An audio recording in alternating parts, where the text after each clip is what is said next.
just ask you to reach out and touch them. We ask this in Jesus' name. Amen. Amen. I pledge allegiance to the flag of the United States of America and to the republic for which it stands, one nation, under God, indivisible, with liberty and justice for all.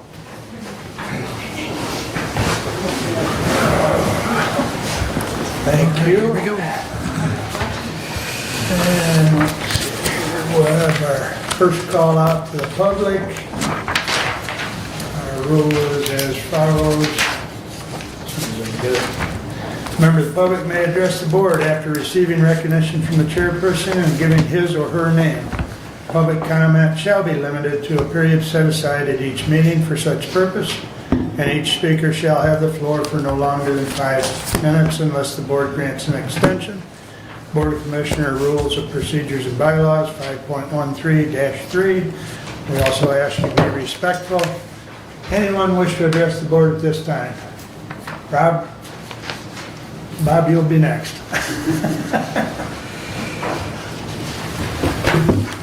Thank you, Commissioners. Rob Soha, I know you all know me, but I'm here on behalf of DMCI this morning.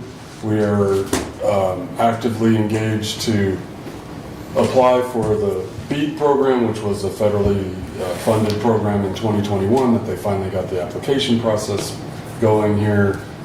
Although it hasn't officially started yet, we're trying to get ahead of the game because part of our application process is to get letters of support from all the municipalities and government entities that we pass through.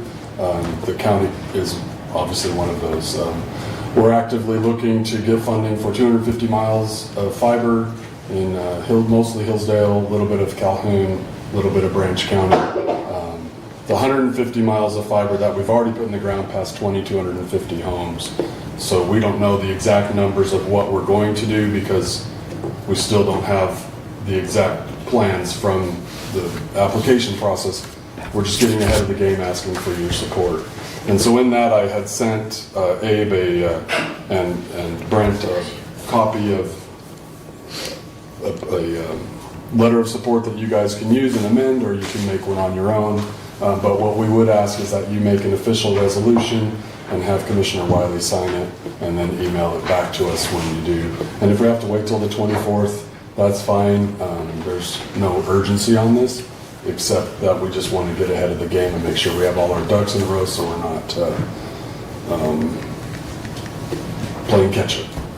But if you don't know, it was a $42.5 billion program that was passed, and Michigan's receiving $1.5 billion of that, which spread across 83 counties is not a lot of money to put fiber in the ground, but it's the 4th largest allocation in the country, so we're pretty blessed as far as that's concerned.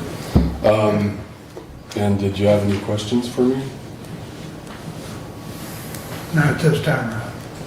So could I count on the commissioners to have a resolution on the agenda for the December 24th meeting, assuming you're meeting on... It's public comment, so there's no... We'd be happy to have you back on standing order, okay. But this is public comment. Thank you, Brett. Forgive me, then may I request to be officially on the agenda for a resolution to pass on the December 24th meeting, and then I'll communicate with Abe to make sure we have all our ducks in a row. I would appreciate that, and DMCI would appreciate that.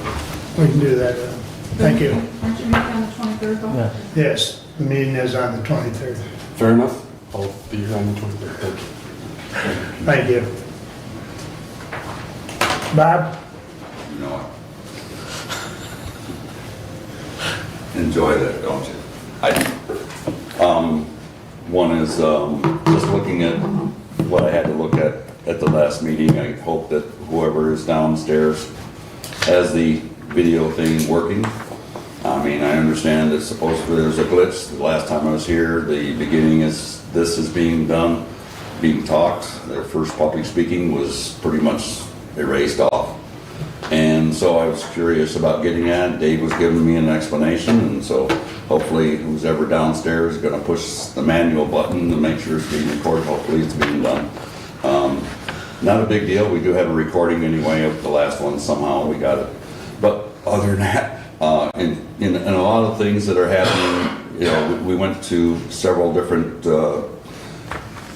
places within the community, and I will say with 2 other elders, or young people as myself, you know, looking for senior assistance in the way that they could get cuts in several things. And I was just talking with Mr. Soha about that application or something that would be feasible to use as well. So maybe on you guys' resolution, you know, be happily that see maybe he can find another direction that would help some of the seniors have the application to use the fiber optic systems that's going to be attached to their homes anyway. For the very near future, of course, I do understand you guys would not accept my application for the how do you say, the business that I wanted to have out there in my place at the last meeting. I did want to talk about my dead duck, but I don't want to get, you know, into that right now. But it's a good joke, just to tell you that. There you go. So you guys have yourself a great day, and Merry Christmas to y'all. Really, I want to see y'all doing good. And Deb, you watch yourself, girl. Have a good day. Thank you, Bob. Anyone else wish to address the board at this time? Seeing none, we'll move along. Entertain a motion to approve the consent agenda. Commissioner Whittle, I would like to pull resolution 24-128 and put that down underneath management and personnel, and then would move to approve the consent agenda as amended. Do we have support? Would you want to move it? Management and personnel.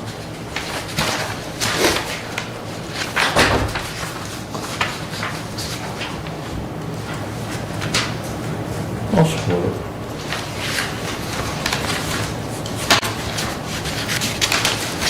Okay. I believe we had support from Steve. Okay. Is there any other changes to the consent agenda? All in favor of the consent agenda as amended, signify by saying aye. Aye. Opposed, same sign. Correspondence is listed in the packet. Any comments at this time on correspondence?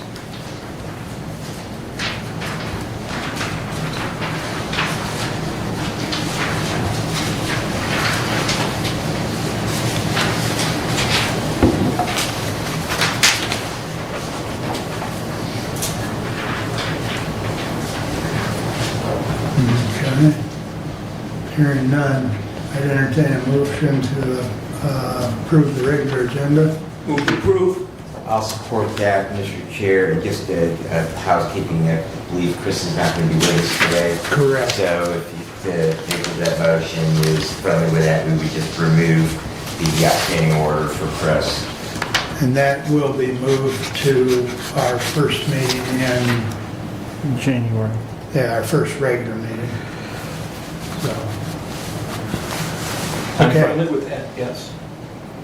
you're good with that? Yes. Okay. Is there any other additions or corrections to the regular agenda? Noting that 128. 128, thank you. I thought that's what I had, is moved under management and personnel. If there's no other changes, all in favor signify by saying aye. Aye. Opposed, same sign. All right. Now, everyone will have to bear with us because we're going to jump around a little bit because the public hearing for, I keep looking at that clock, that's a waste. So what we're going to do is we're going to move right into committee reports. We'll have to jump over Brent unless he wants to at least update us on things other than his resolutions since they are contingent upon the public hearing. So, Doug, if you'd like to kick it off, please. Yes, sir. My first item from facilities regarding the courthouse, you'll notice that scaffolding is coming down. Scaffolding on the north side and on the west side is completely down, and other scaffolding has been removed as well. That project is wrapping up. The details and the final items that need to be accomplished are being done right now. The shingle roofing is being completed. It's been done on the west side. The east side is yet to be done. As far as I know, that will happen, and then the scaffolding, the remainder of the scaffolding will be coming down. Work in the clock tower, there's a couple things that still need to be accomplished with the lighting of the clock itself, but that project is coming to an end, and it's looking real good.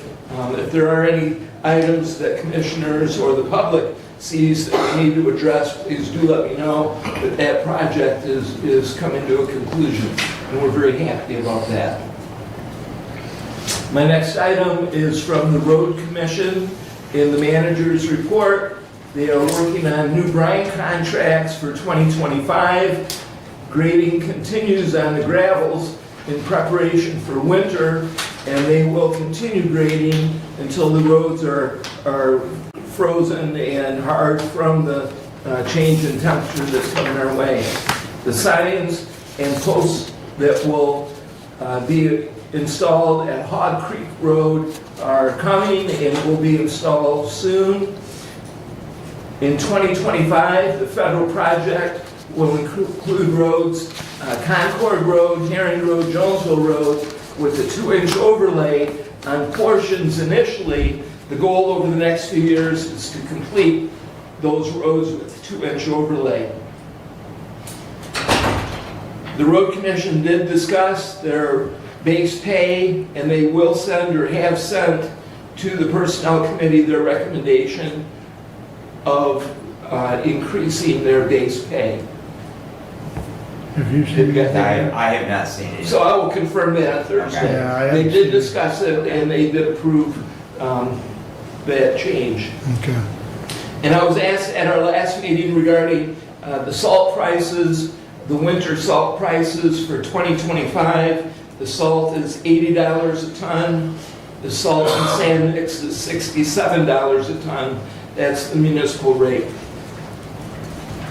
There will be a meeting on Thursday with Parks. I have provided for the commissioners and the deputy clerk of their current financial, their budget, and you'll see the bottom line is that they are projected to be $5,575.15 overexpended, and they cannot have an unbalance. We need to find a way to help them balance their budget, and I will discuss that with them on Thursday.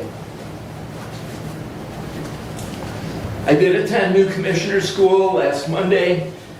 We attended in Frankenmuth. They had many presentations. MSUE, MAC described programs available to counties. We had seminars and roundtable discussions on basic budgeting, many breakout groups on a variety of subjects. It was very interesting to have a chance to see and talk with other new commissioners. I have attended that. This will be my third time, and each time you see a little different perspective, and you are able to help actually in the roundtables. One of the most notable seminars was given by a current commissioner who's been 8 years as a commissioner.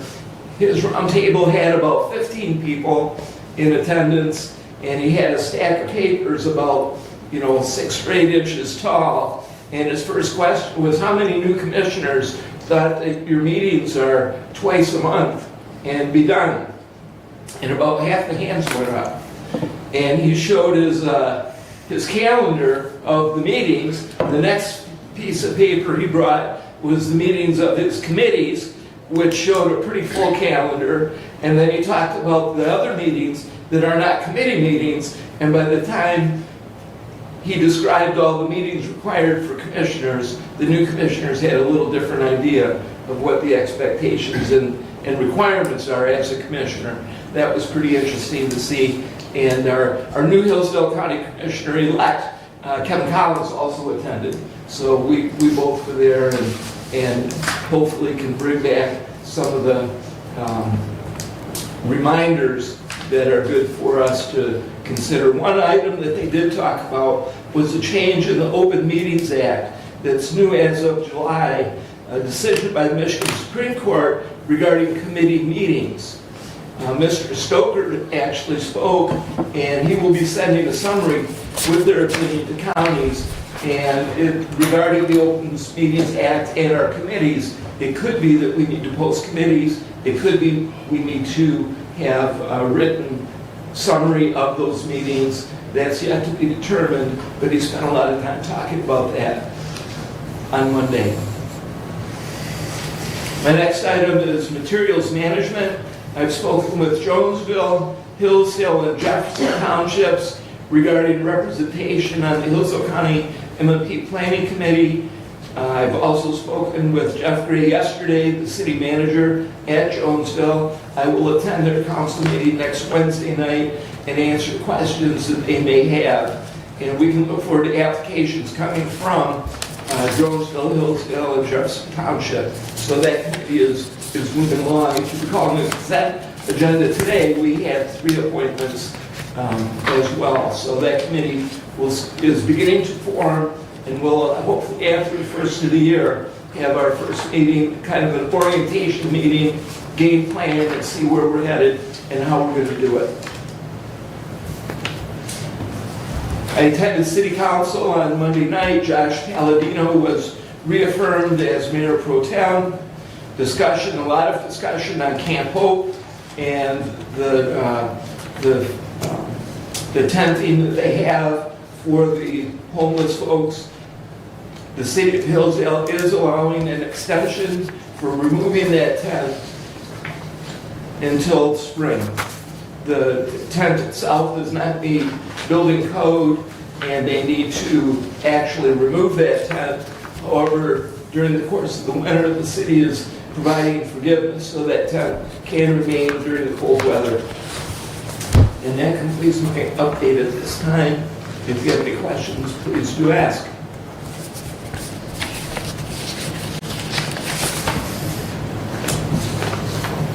Questions for Doug?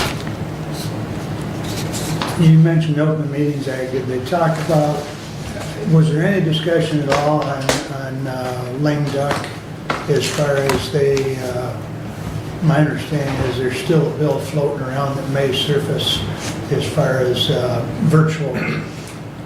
They talked a little bit about that. The conversation that Mr. Stoker said was there's not much traction for that. Okay. And Commissioner, if I may, I believe that there has been a bill passed, both houses of the legislature, but it only applies to committees or commissions not dealing with elected officials, to allow them to meet, those members to meet remotely, but not elected. But has it been signed? That I don't know. And that was not discussed. Also a note on that, on lame duck, that the drop dead date is Friday because there is a 5-day layover. So unless any bill that has not already cleared either the House or the Senate, there would not be enough time left in the legislative session with that 5-day layover. If it were to pass one body by Friday, there's not enough time beyond that. So anything beyond that point would not be able to be completed in this legislative session. And it'll just die at that. Right, yeah. Yep, exactly. Okay. Any other questions for Doug? All right.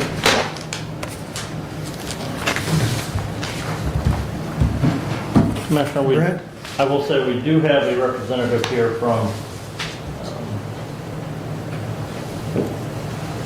Acrisure regarding the West End work comp proposal. And so if we can go to that resolution now. That's fine with me. So, Resolution 24-134. To the Honorable Board of Commissioners, we authorize accepting the quote from Argent West Bend Insurance Company for fully funded workers' compensation insurance and authorize Hillsdale County Board of Commissioners Chair Mark Wiley to sign the agreement. The insurance is to be effective January 1, 2025. The first year total premium for the insurance premium is $132,173. to be paid in 12 equal payments. Hillsdale County's share of the premium is $53,667.95. And Hillsdale County Medical Care's share of the premium is $78,505.05. Hillsdale's portion of the premium is that probably should be the county portion of the premium is to be paid from account 101-270.08-995.01. Respectfully submitted, and I move for adoption. I second. Would you like Hillsdale County's portion? Yes. And Commissioners, I will say I had some, and Patrick, where's he at?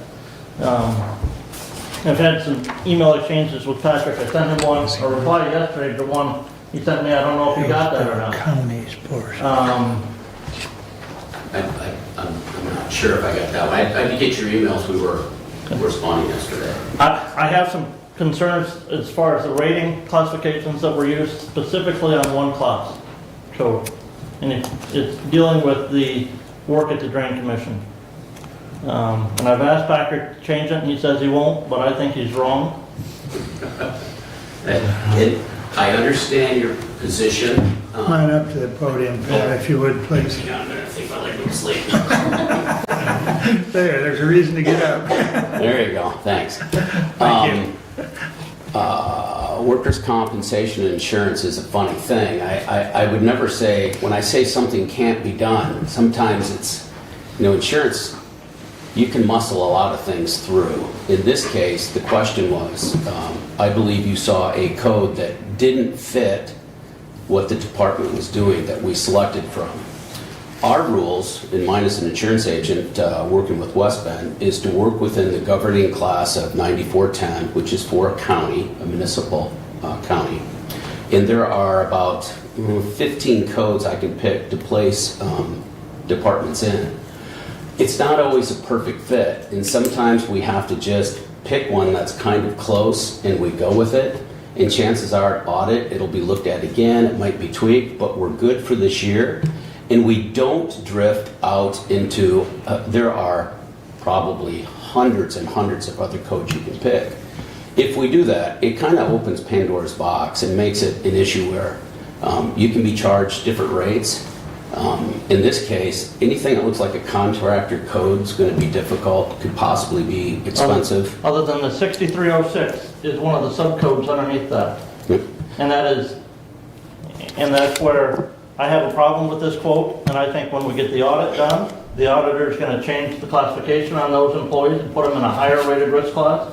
And so we're going to see a premium increase at the conclusion of that audit. They won't do it with this year. They might come up and say, we want to change something. And same thing with the county. I mean, you can change codes for the next year and discuss that, but there won't be any surprises out of the audit. That's just not how this works. They want to have a good long-term relationship with you. You want to have that with them. There won't be an issue with the codes and where things are put in. And they're not going to jump outside of that governing class and try to pick codes that are out there. That is underneath that governing class. 6306 is underneath the 9410 class. It's underneath the not on the publication that I have. I mean, I sent you the listing. Again, we've got an issue with our iPads that don't open that. If you go to CAM's, directly to CAM's website, and I sent you pictures from the CAM website, the 6306, sewer construction all operations, is underneath is one of the subcodes listed underneath 9410. This is a tough situation. I could probably go back and muscle the company to do this. I would prefer, it wouldn't be my recommendation to do that. If it's what you want me to do. Because you don't recommend pushing, because why? The company is happy. They've given codes and rates that are exceptional. We are in a great place. I'm not arguing that he's not right, that there is a better classification of code to use, but within the main code and what the underwriter's accepted and is happy with, the underwriter's happy. That's my job, is to make sure that it works and it's right. Who does your audits? It's not my audit. It would be either West Bend or they may farm it out. A lot of companies, they farm things out to different places. Exactly. As a licensed insurance agent, I've seen outside auditors hired, and they take that audit and the description, and they change classification codes. They can certainly try. And again, the 6306 deals with sewer construction and all operations. And I'm just going to read, is an inclusive class for insureds engaged in sewer construction operations. It applies to all types of storm and sanitary sewer construction projects regardless of the size of pipe and the depth below the ground surface, including all operations and thereto, such as mechanical or hand tool trenching, digging, boring, and concrete work, fence construction work, filling or backfilling, tunneling, etc. Much more consistent and descriptive of the work that the Drain Commission employees do as opposed to a water plant operation. We do nothing with water plant operation in the county. Well, what, This is going to be a higher risk. It's going to be a little bit higher rate, more appropriate. yeah, but But how enlighten the many rest of dollars? us, enlighten the rest of us as to the code that they're classified under. You just read us the one that you The think one- it should be. I will. We're not aware of, I will. We use Waterworks, And which that- is under 9410. I don't have the list here in front of me, but that was like the last one that was there. And I guess, for me, my question is, what's the difference in the two classifications? Even if they, even if they come back and charge us more, if it's 20 cents per dollar payroll for the amount of payroll for the Drain Commission and this total premium, are we trying to be that proactive prior for the potential we might get audited? We will be audited. Well, I'm sure of that. I mean, my small business, we get audited every year. It's not a big deal, and there's a very significant difference.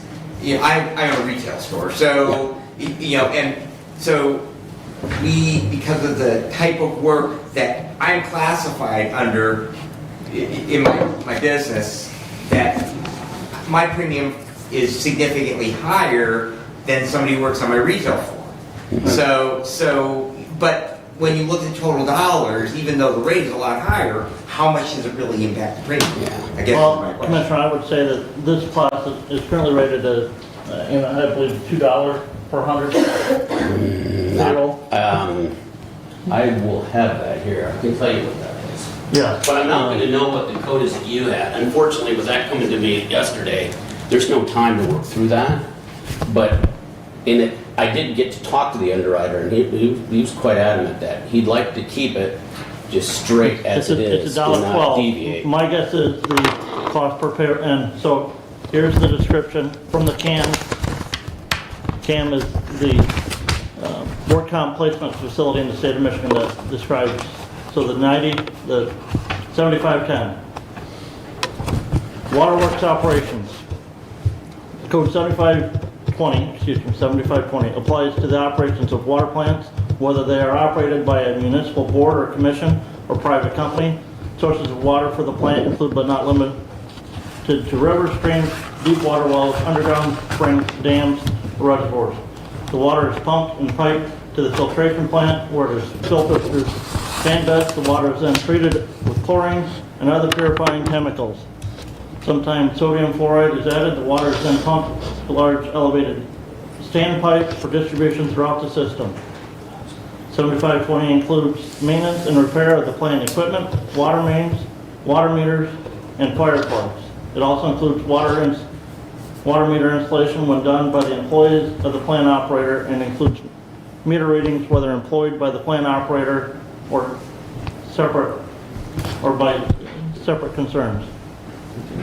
all right, before we go any further, Derek had a comment, so let's hear what he wanted to comment on. So, I agree with Commissioner Benzig. I think if we want to be fully funded, I think we should accept this quote, and if we're concerned about the audit later, we can calculate the difference between those two codes, and we can reserve a portion out of our self-insurance fund got a couple $100,000 set aside in it now.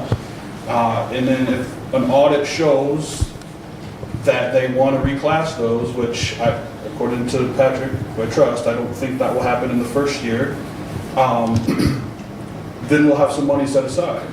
But if we want to be fully funded, I think we go with this. And I believe we need to be fully funded. I just believe that, and again, you look at the CAM website, that class is listed there. And that was in the email that I sent you yesterday. Yeah, unfortunately, that afternoon, there's no time to work through the numbers on this. But, and at the same time, I have a quote that works, that's accepted. It is rock solid. Doug, do you have a comment? Yes, too. Commissioner Lanker's concern to me that I'm hearing is that there could be a rate change mid-season. I'm hearing from Patrick that the rate change isn't going to happen midterm. That'll happen if there's an adjustment. It'll happen next year. The question that I have that follows that is the description does not, that's in the plan, does not match what the Drain Commission does. If there is a claim, will that claim be satisfied? Yes. That's really the bottom line. It all comes down to money. Will the plan that is fully funded, even though the description is not accurate, will the coverage still be there? Yes. And the answer is yes. I can also say, if when this audit comes up, I will be here to help get you through that, alleviating concerns. I can give you my word there won't be a problem, but I know you don't know me. Okay. So if the auditor changes that classification code, We'll fix that. if the auditor changes it, Or tries to change it. If they change it. The company will just pay. I know that won't happen. I handle hundreds of workers' comp, well, not a year, but in the number of years. I handle a lot of these. will your E&O cover the difference? It's possible. I can't speak for them. I've never seen that scenario happen before. You're asking me a hypothetical I can't answer to. But what I do is make sure, I wouldn't be here proposing something if I thought it was all going to change at audit. That would be horrible. And I went through and horrible malpractice. I will on say my I part. initially had some concerns with some of the other codes. I went and read the descriptions. Okay. Well, it's not easy. Normally in a governing class, you only have 3 or 4 others to choose from, and by default, everyone ends up in the governing class because this is a municipality. You have a lot of codes. There's several that aren't a perfect fit into where they go, and I'm sure the auditor is going to have questions on that, and they say, hey, we need to tweak this and that. Then it goes back to the underwriter. Then the underwriter gets to decide again, does he want to listen to the auditor, or does he want to keep doing it the way he has been? That I cannot predict. The other question I have is there a discount if we pay other than monthly? I don't know if there's an upfront prompt pay discount. I know there were 2 tiers, one for a quarterly or that, but I didn't see a prompt pay for upfront. The quote has in it the option to pay about 6 different ways. Yeah. I just picked the 12 evenly payments because that's how we do our health insurance, but we could do it in one payment. There's no discount according to the quote. Or you can do it semi-annual like we do our general insurance.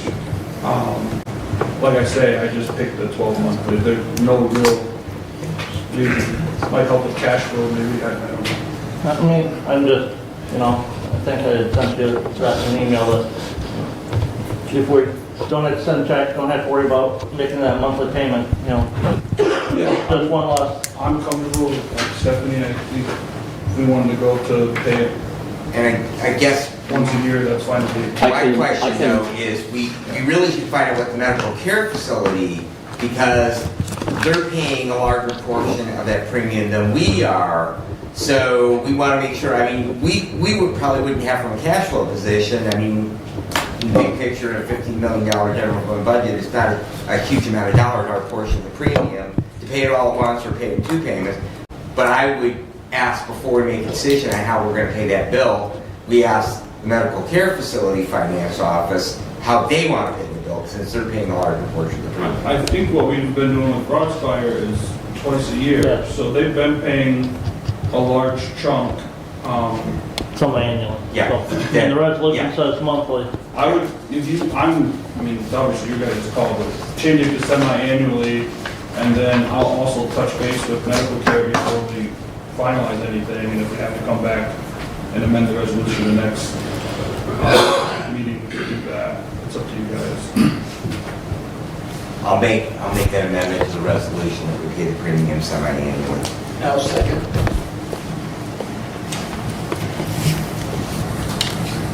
Any discussion on the amendment? All in favor of the amendment, signify by saying aye. Aye. Opposed, same sign. Can I just, Yeah. are you you want that in the actual paragraph somewhere, or just furthermore, or how do you want that? In that, Well, it's you actually would got need a to change, that they would need to be, strike out 12 equal payments and insert 2 equal semi-annual payments. Right. 2 That makes it clear for Derek. semi-annual payments.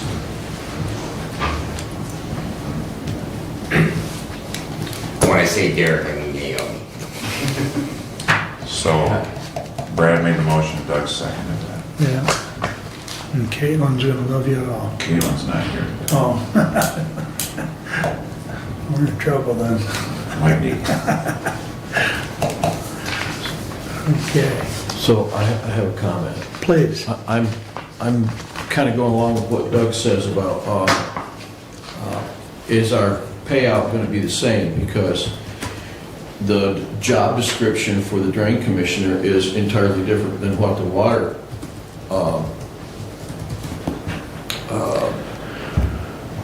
is described as. 7520 is the water plant. So if someone in the drain commission is hurt digging a ditch, there's no description for that in this 7520, according to what you read.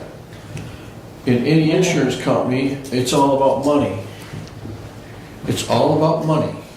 And if the if the man is hurt on the job digging a ditch, well, that's not his job description. We can't cover you on that. Well, on this, I will say, Patrick is right. The company will pay because we have disclosed all of those job descriptions to the company, to the carrier. Okay, so it's Okay. already in writing. As long as it's in ink and it's dry, good for me. Well, and Patrick did indicate it'll be covered, so, you know. Well, to have even a representative tell you that and have something written down is two Well, different things. And no, Yeah, nothing against Patrick at all. Can I? yeah, please. Our current Broadspire policy Yep. uses even less codes than what this one is projecting. And the drain maintenance employees are under a very similar code on their Broadspire. We've just had a claim. There's been no issue so far with it. Right. So, no, under our current one, we don't have to do an annual audit, but we do have to submit payroll documents annually.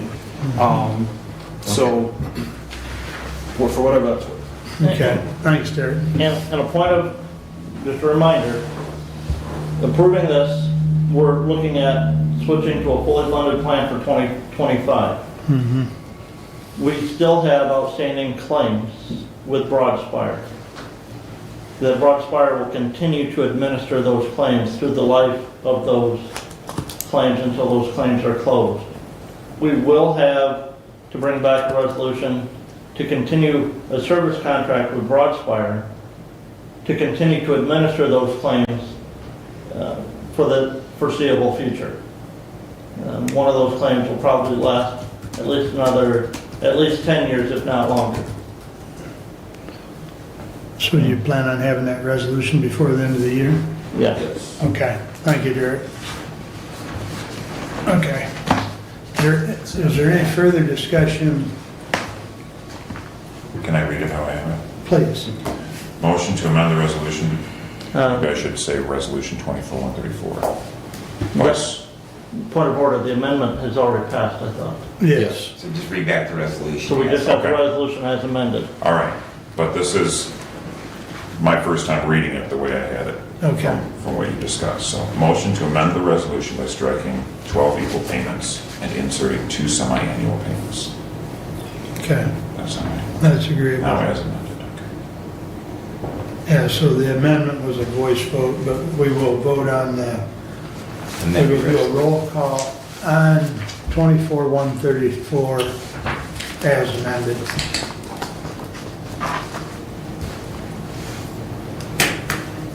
Commissioner Wiley, Yes. Commissioner Benzing, Yes. Commissioner Leininger, No. Commissioner Ingles, Yes. Commissioner Lanius. No. I believe it passes 3-2. And again, I vote no because I think, first of all, I think that clause is wrong. And I've asked for it to be corrected and I haven't gotten that satisfaction, so. We'll work. And having argued that same with my own workman's comp, I fully understand your argument. But again, I think it is a good thing for the county to move to a fully funded work comp, to limit our exposure to liability that we've seen in the past with the Broadspire work comp coverage. And if I may remind the commissioner, I believe the budget you brought us has this number in it. This number or fully funded with Broadspire, or staying with Broadspire would work in the budget that we'll be talking about later. Correct. So, Okay. All right, Can I ask a question? please. Who lets Broadspire now? I will. Okay, thank you. and because we'll have to get Yeah. service contract for future ratings Because I just did a questionnaire for them. like a month or 2 ago. Right. Okay. All right, you got anything else you want to cover while you've got the floor? Board of Health meeting on Thursday of this week. We're going to be seeing some changes at the Board of Health next year, as 3 of the current members of the Board of Health will not be returning to the Board of Health. Commissioner Lanius would be one of those. Commissioner Matthews from Branch County, who did not run for re-election as a county commissioner, is one. And Commissioner Baker from St. Joe County has indicated that he's not going to be reappointed to that board. Another commissioner there will be taking his appointment. So the weird thing is with the rotation of the election of the chair there on the Board of Health, next month or next year will be Branch County's turn for that chair position. And Commissioner Houch, who has served on the Board of Health for many years now, does not want that chair position on the Board of Health because he goes to Florida quite routinely during the winter. And so we'll have a new member from the Branch County Board of Commissioners serving as the new chairperson as the Board of Health. Interesting. Is Jared still with the board? Yes, he From is. Branch, or I mean, St. Joe St. Joe? County. Yeah, he's current chairperson of the Okay, Board of Health. so. okay, okay. All right. Yes.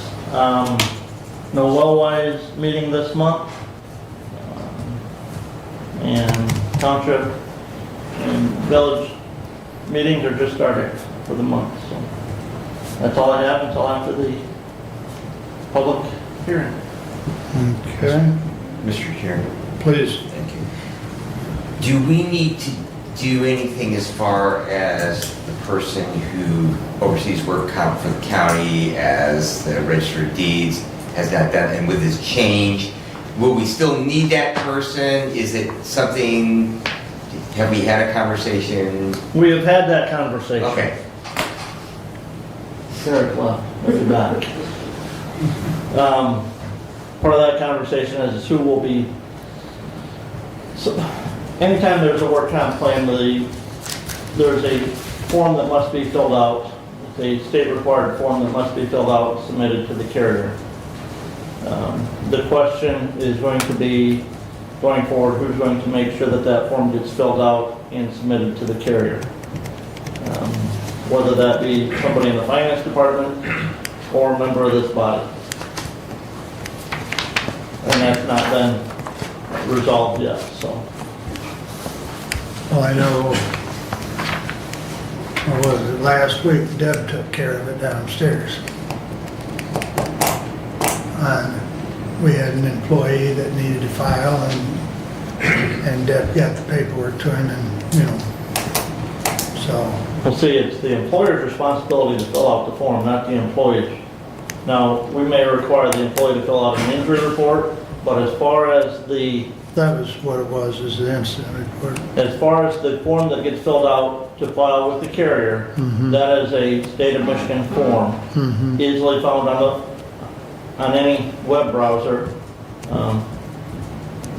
to fill out. And there's information on that form that the finance department will, or the accounts pay, or the payroll will need to know information to complete that form to send to the carrier. Because it does that on that form for payroll information. Sounds like, since you're so well versed on it. It's an You know, insurance. I mean, it just seems to me the logic is we put it in finance. I mean, that's where payables and payrolls, they have all the information. They're there. Right, on a daily basis. Where they're there on a daily basis when our employees are here. I mean, to me, that makes the most sense. You may have a different perspective, Commissioner. but Well, you and do so. I've had that conversation with Derek. The key reminder is, no matter who does it, is that a timely incident report needs to be filed on any injury. Right. Especially on a death. That has to, not just Oh, filed on work comp. We That's- learned. there's a statutory requirement. Yes. Yeah. But Okay. there are other serious injuries that require the same type of reporting. And because a delay in filing a work comp claim can result in the employer being fined by the state of Michigan up to $1,000 a day for a delayed filing of a claim, so. And those parameters are defined? They are primarily defined by if the delaying of filing a claim delays an employee from receiving lost wages. It's really where the state's gonna come in and hammer an employer.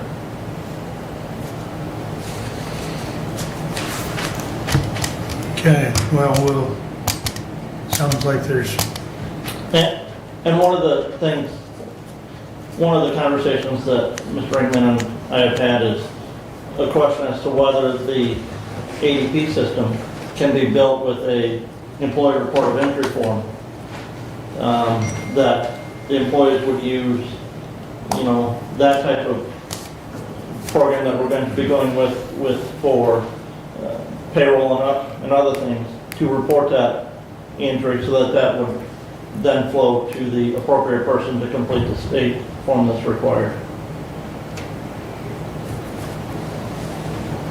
so stay tuned is what you're saying. Yep.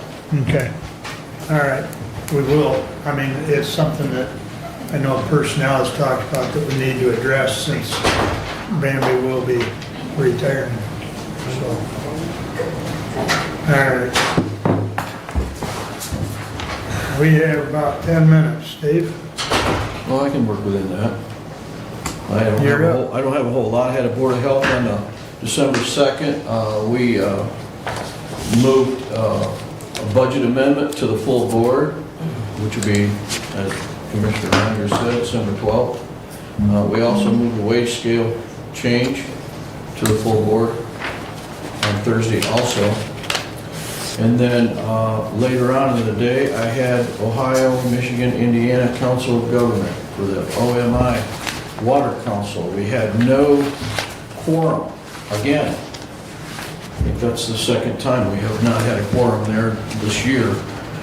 But there was a lot of people there, and there was a lot of discussion. We did have a very good discussion. There are currently 2 water wells in Hillsdale County that are under monitoring, with 3 more to come on board. If you want to look at what they're doing as far as those water wells, you can go to the USGS website, and they are now available. All that information is now available on the USGS website. Some of the concerns that we discussed were funding for some of this monitoring for the wells, and honestly, we had quite a discussion on where this whole organization is headed in the future. Having a quorum is a big deal because you can't get anything done. Okay, so having said that, after the first of the year, there will be new officers. We couldn't even vote in new officers because we didn't have a quorum. So the first meeting in 25 will be February, and I don't know if they've had the date set yet, but it will be in February, and that's when they'll have to put in new officers.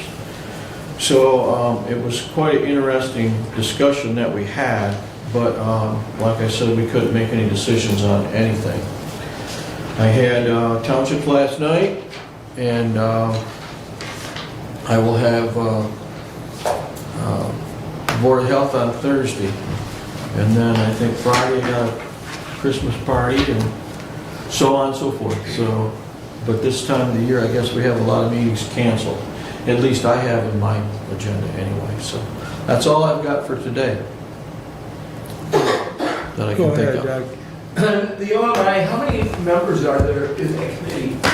And what's the number for, that need to be present for a quorum, just out of curiosity? I think there's 8. I think there's 8 on the board. Yeah, there should be 9 because Yes, of the 9 there's counties. 9 counties. So there's And- 9 members, and we gotta have 5 for board. Correct, Yep. correct. Hmm. So And there was, Allen County has virtually not been there since probably the first year we started, that I can remember, unless you've had no, I somebody don't there. recall Allen County. So We Allen- had, Another question. What's that? I have another question. Go ahead. Are they not showing up because there's no action in process? Are they not showing up because they're not interested? boy, I can't answer that, Doug. I mean, we had 3, there was 3 of us there, present, and 1 online. So, So Zoom is a possibility. yeah, but I can't answer your question. I don't know the answer to that. I wouldn't say it's not because they're not moving. When we have quorum, there are some things that get accomplished. But with no quorum, you can't do much. A lot of public comment. Concerns. A lot of concerns publicly, yeah. So. And again, if you want to see what's going on with the wells that they are monitoring, you can go to the USGS website and it's all available on there. I know that Dave Lampy did put it on, and Hillsdale County is on as part of that. You know, I think that's, and I've said this before, I have full support of that organization. I think it's a good thing to do. I think it's a natural resource that does need to be protected. And how we go about doing that, and this is one of my discussions down there, is how we go about doing that with no authority in that organization. Somehow there needs to be some authority within that place to protect our water. And I don't know how we would go about doing that being a tri-state organization. Whether you would do it through an ordinance, or I don't think a resolution would solve the problem, but it would almost take the whole group of all 3 states and all the counties involved to come together and have some sort of a ordinance, I guess, that would be proper for protecting our water in this local area. Go ahead. I would just add to that, be careful what you wish for. In 2011, the Federal Environmental Protection Agency proposed creating a sole source aquifer for the same Mishendo aquifer. Do you want the feds, do you want to lose states' rights and have the feds step in and control the water under your dirt, especially in a state like Michigan that has a long, long history that we own the water under our dirt? And I don't want, I will just tell you, I don't want to give up the ability to control water under my dirt. I don't want to turn that over to the feds. And that this is definitely with that thought, and I get it. We Yeah. just had this discussion about radio communication. We have 3 states, and how do we, get 3 states to comply with sharing information with each other? But, again, do we want to give up the individual states' rights of 3 states and allow the feds' right? Because that's the answer. At least that's the answer that's been proposed in the past. Well, without question, it gets dicey.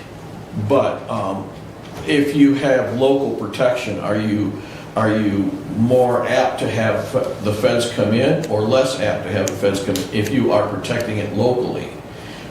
So, in other words, if you have a local protection, how then would the feds look at it? They're saying, well, they're already protected, we don't need to be involved in that. Or are they going to say, well, we're just going to take it over anyway? They've already got it set up, we're just going to take it over. And that's a question nobody has an answer for. It's just a hypothetical, but again, it's an interesting question. How far does our authority go with the feds in a situation like that?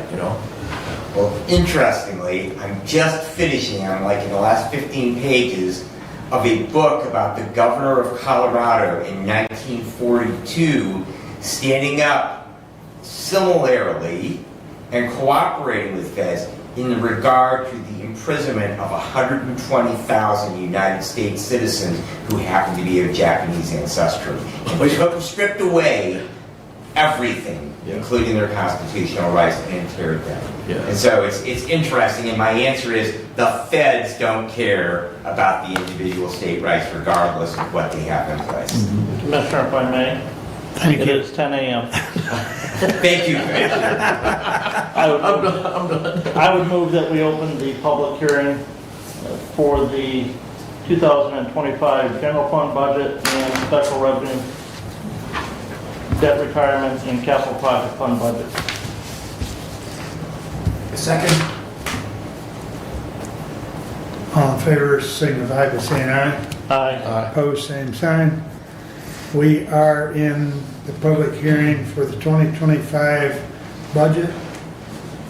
Anyone that is in attendance may approach the podium and comment if they so desire.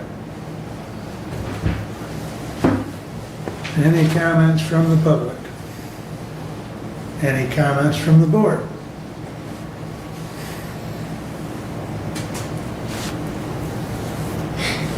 If there's no comments, this is going to be the shortest public hearing I think we've ever had.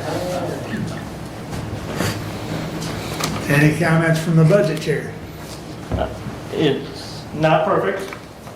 It's probably has things in it or not in it that all of us would like to change. But we do need to get this budget passed.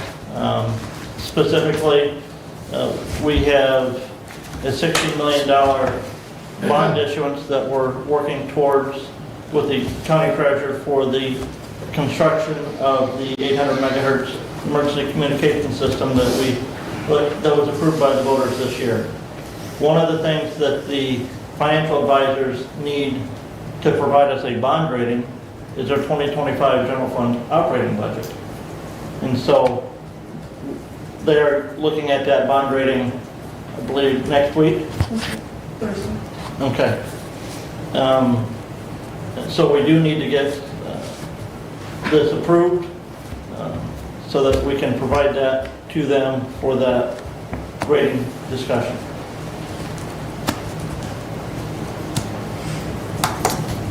And with that said, if there's no other public comment, I would move to close the public hearing. Support. Any discussion? Hearing none. All those in favor signify by saying aye. Aye. Opposed, same sign. With that done, you may proceed with the resolutions. Resolution 24-132, and bear with me, this is a fairly long one, but I will read it all. To the Honorable Board of Commissioners, whereas the Hillsdale County Board of Commissioners has prepared and submitted in accordance with Public Act 621 of 1978, MCL 141.421 to 141.445, a proposed 2025 general fund expenditure revenue budget, and whereas in accordance with Public Act 43 of 1963, MCL 141.434, a public hearing was held on December 10, 2024 at 10 a.m. for the purpose of reviewing the proposed 2025 general fund budget. And whereas it is the intent of the Hillsdale County Board of Commissioners to levy property tax millage in 2025 as follows. County operating 4.8560. Medical care facility 0.6000. Senior services 0.9988. Ambulance services 1.0000. Mental health 0.4901. Medical care facility voted debt 0.2500. And emergency communication system voted debt 0.9910, subject to reduction per the Constitution. Now therefore be it resolved that Hillsdale County Board of Commissioners hereby approves the following budget appropriations for the budgetary centers within the general fund, a total revenue budget of $15,675,662. A total projected fund balance for January 1, 2025 of $1,987,548, creating a total of revenue and fund balance available to appropriate of $17,663,210. Furthermore, an expenditure budget of $15,742,556, leaving a projected 2025 year-end fund balance of $1,920,654. All monies herein appropriated shall be expended in conformity with statutory provisions pertaining thereto and rules, regulations, and resolutions adopted by this board where applicable. And all appropriations transfers out shall be made on a demonstrated need basis on schedules as recommended by the Budget Committee. And be it further resolved that the individual department budgets and budgetary centers are appropriated on a department/activity level basis with the exception of all wage, salary, and fringe line items as approved by this board. And be it further resolved that effective January 1, 2025, the Hillsdale County Board of Commissioners hereby authorizes the following. That the general fund department heads and elected officials shall not expend funds greater than the total approved for their total department level budget. That the finance manager, with the exception of salary, employee fringe benefits, contractual labor, and capital outlay items, shall have the authority to transfer up to $25,000 between line items within budgetary centers in each fund as not to overexpend the total budgetary center amounts. All transfers are to be brought before the Board of Commissioners as an item of information explaining the reason of the transfer.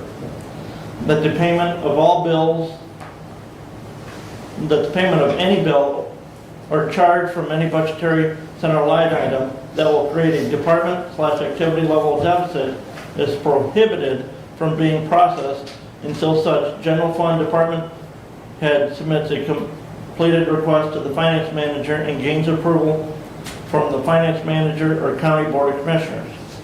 That the county finance manager and county treasurer shall have the authority to create general fund and special fund line item numbers as needed for the purpose of budgetary and accounting maintenance, with the exception that any additional appropriation to the newly created line items shall require approval from the Hillsdale County Board of Commissioners.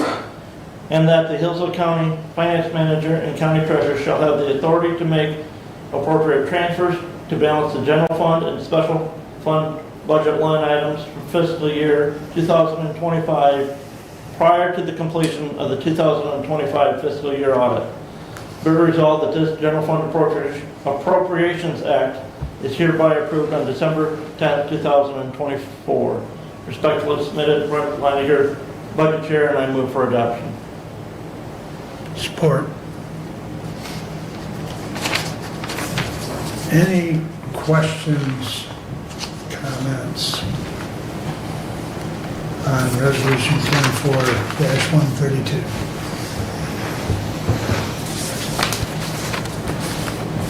Doug, go ahead. Thank you. As Commissioner Langer indicated, we've got a budget that is, for the most part, very sound, and while we agree on certain things and have accomplished much, there are certain things that did have to be compromised along the way, in order to provide this budget. This proposed budget has an expenditure over revenue by $66,894, with the county's fund balance being dipped into to make up the difference. The fund balance, to me, is built to fund emergency, unplanned, necessary expenses, not regular budget items. In my opinion, it would be better to shift the 2024 budget surplus that we will learn about from our finance director. Shift that budget surplus to 2025 to balance the 2025 budget, not use fund balance as a mechanism to create a balanced budget, but use money that is surplus money that was not expensed in 2024. To me, dipping into that fund balance for a regular budget item to accomplish a regular budget is not an unexpected circumstance. It is not an emergency, and we do have other options that are more fiscally sound, in my opinion.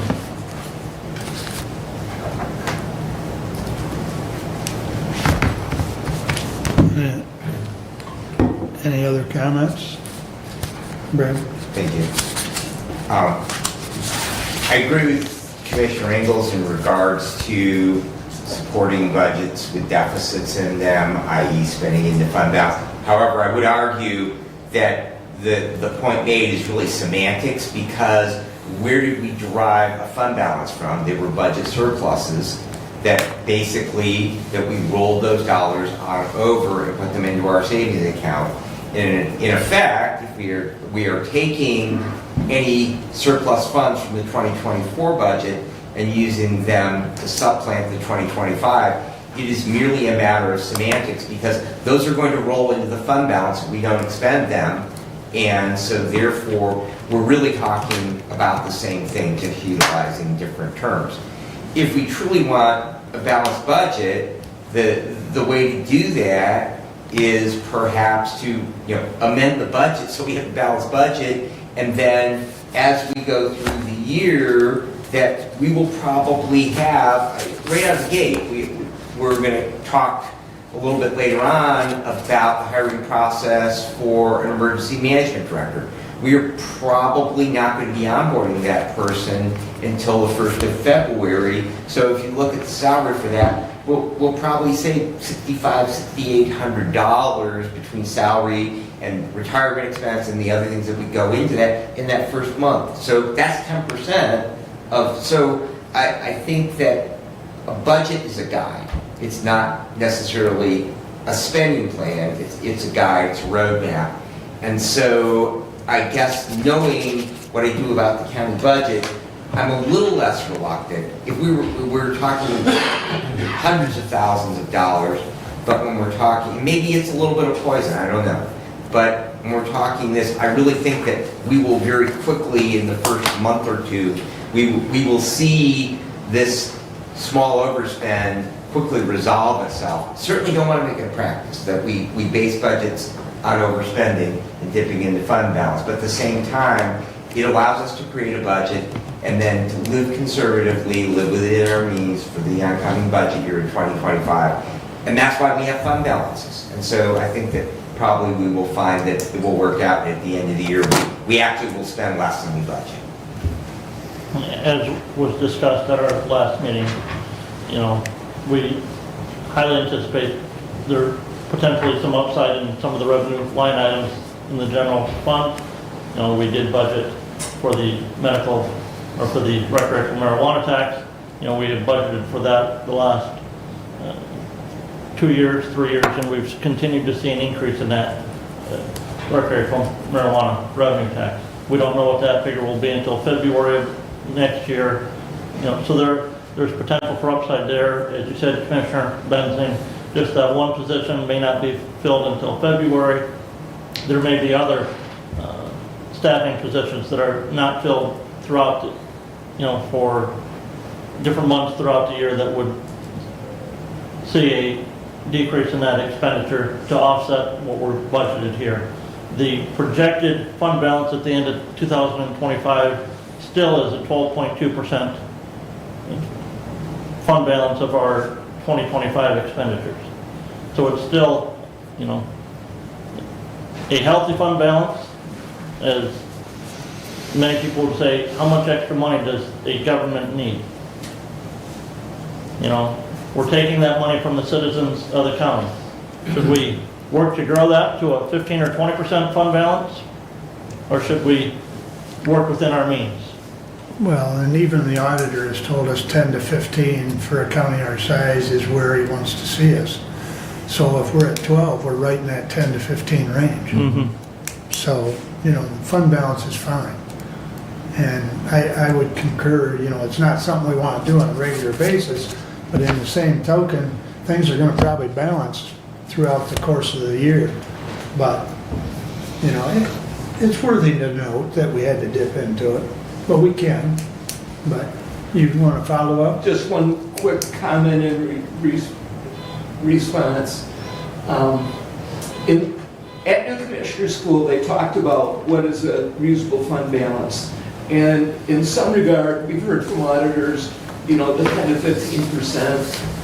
That number, we've heard some counties are even up to 15 or 20 or more percent as a fund balance. So that answer is kind of all over the board, and it depends on the county more than the number. How you live with yourself. And we've been 12%. We've worked to be 12%. I think that we have a resolution historically that's been written that's at 10%. And we're well over that 10%. Absolutely. And while Commissioner Benzing calls it semantics and moving from one to another in terms of the funding, I think that we have mechanisms in place to create a balanced budget without doing the fund balance, dipping into the fund balance, and in my opinion, that's a better and more sound process. That being said, I've said what is on my mind. All right. Derek, did you have any comments on 24-132, which is the approval of the budget, basically? I don't think so. Okay. The only comment I would have, Commissioner, you referenced the resolution that we adopted to have a 10% fund balance. Do you know what resolution number that is? I don't know offhand. We did look at it this past week. Okay. It was from 2018, maybe. Can't remember. Because we will need that. Right now? For Stephanie. Okay. Yes, we did look that up. Okay. And maybe it's a good time to take another look at that resolution, because times and economics change, so maybe it's a good time to look at that resolution too.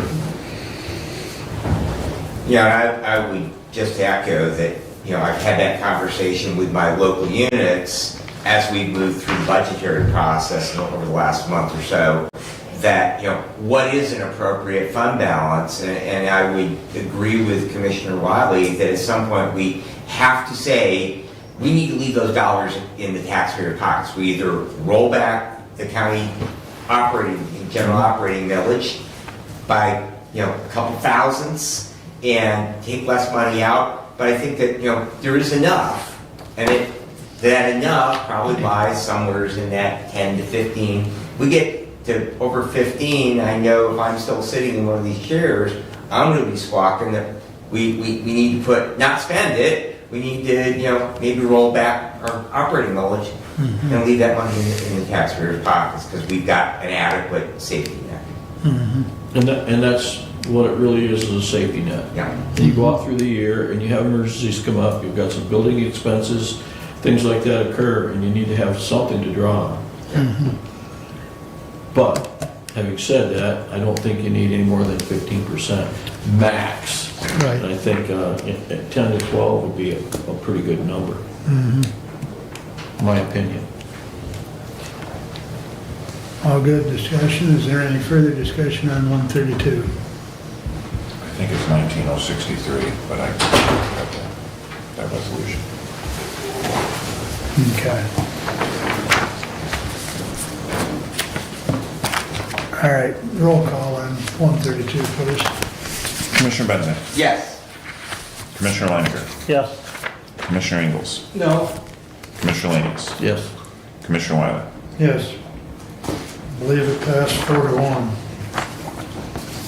Please continue, Brent. Resolution 24-133, to the Honorable Board of Commissioners. We recommend the approval of the 2025 budgets for the special revenue funds, debt retirement funds, capital project funds, and enterprise funds for the County of Hillsdale. We recommend the appropriation of such amounts needed for the special revenue funds, debt retirement funds, capital improvement funds, and enterprise funds to pay claims against Hillsdale County for fiscal year 2025 to the extent that such amounts do not exceed the 2025 approved budgets for said funds. All department heads are expected to comply with Public Act 621 of 1978 concerning their respective budgets. Any expenditure over the authorized budgeted amount must be approved by the Board of Commissioners. Recommendation prior to making any such excess expenditure. Respectfully submitted, front line of your budget chair, and I move for adoption. I second. Moved and supported. Any discussion on this one? As a point of note, one item that's not currently in the special revenue funds that we'll have to create the budget for is the emergency communication system millage funding and outlay for that project, so. Correct. Do we have an account code for that already? Because we'll need an account code yet. It'll be a sub-account of one of the, That would be under the debt retirement. yeah, the debt Okay. retirement. Okay. So there's a major account there for it already, just, and then there'll be a capital or a construction expense account as well, so. I know there's been a question in the past when we get funds in and then we don't have a place to put them yet, so just want to anticipate looking forward to get that account set up so that when we do get those proceeds, when bonds are sold, there'll be a place to put them. Okay. Anything else? Roll call, please. Commissioner Leininger, Yes. Commissioner Ingles, Yes. Commissioner Lanius, Yes. Commissioner Wiley, Yes. Commissioner Benzing. Yes. Passes 5-0. Anything else, Brent? Just one thing that's also not in that special revenue fund budget that we may have to deal with after tomorrow is the funding for the parks that we agreed to when the park submitted their request to the Natural Resources DNR Trust Fund for their grant application. The DNR Trust Fund is meeting tomorrow morning at 9 a.m. at the Michigan State University Infectious Disease Laboratory in East Lansing to discuss those grant applications and to award those grant applications tomorrow. I don't have time to go to Lansing tomorrow morning at 9 a.m. to be there. And the only way they accept public comment is if somebody is there in person. Their agenda is online, and I'm hoping to be able to watch that online tomorrow, but the scoring numbers are out there. We ended up with a 320-point score on that grant trust fund, and if we are approved for that, we will have to fund that at $85,000 range, so something that we'll have to work towards if we get approved by the DNR trust fund. And Commissioner Wiley, I know you're not going to be here in Hillsdale tomorrow, and I've gotten word from 2 other members on the opioid committee that would prefer to cancel that meeting and postpone that until January, so. Yeah, Derek sent out an email this morning, I believe, didn't you, to cancel that and reschedule to January? Yeah, I sent it yesterday, or late yesterday. Okay. So, yeah, so the opioid committee will not meet tomorrow.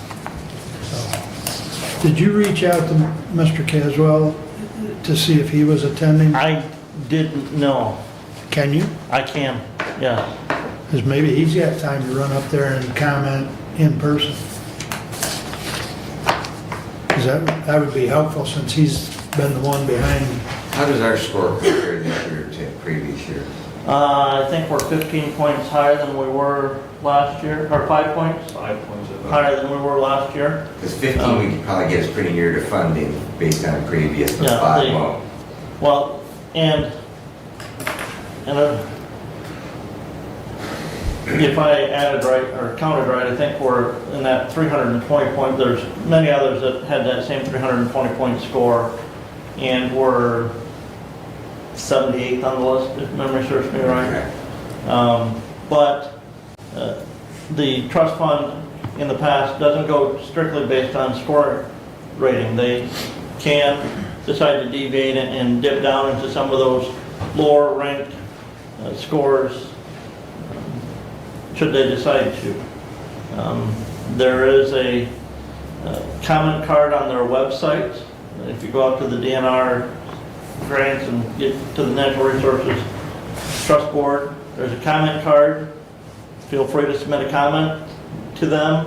I didn't get a chance to get one typed up yet, but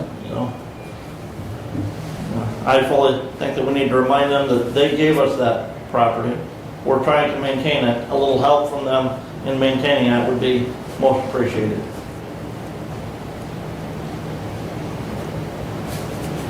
Okay. Very good. Yeah, reach out to Bruce. I'm sure he'd make an effort if he can. Seeing how he's been helping us right along on that project. So, all right. With that said, you're up next. All right, let me get into my tab and get an action item we'll start out with.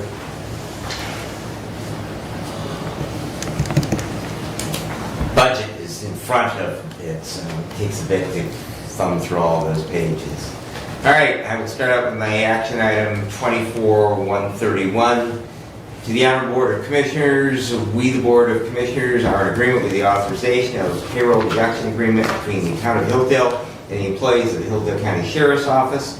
The County of Hillsdale will be assisting employees of the Hillsdale County Sheriff's Office by purchasing law enforcement equipment to be used as law enforcement officers through payroll deduction as follows. The employee agrees to pay the county by payroll deduction in 26 equal installments of $36.54 to arrive at a total of $950 per person upon completion of this agreement.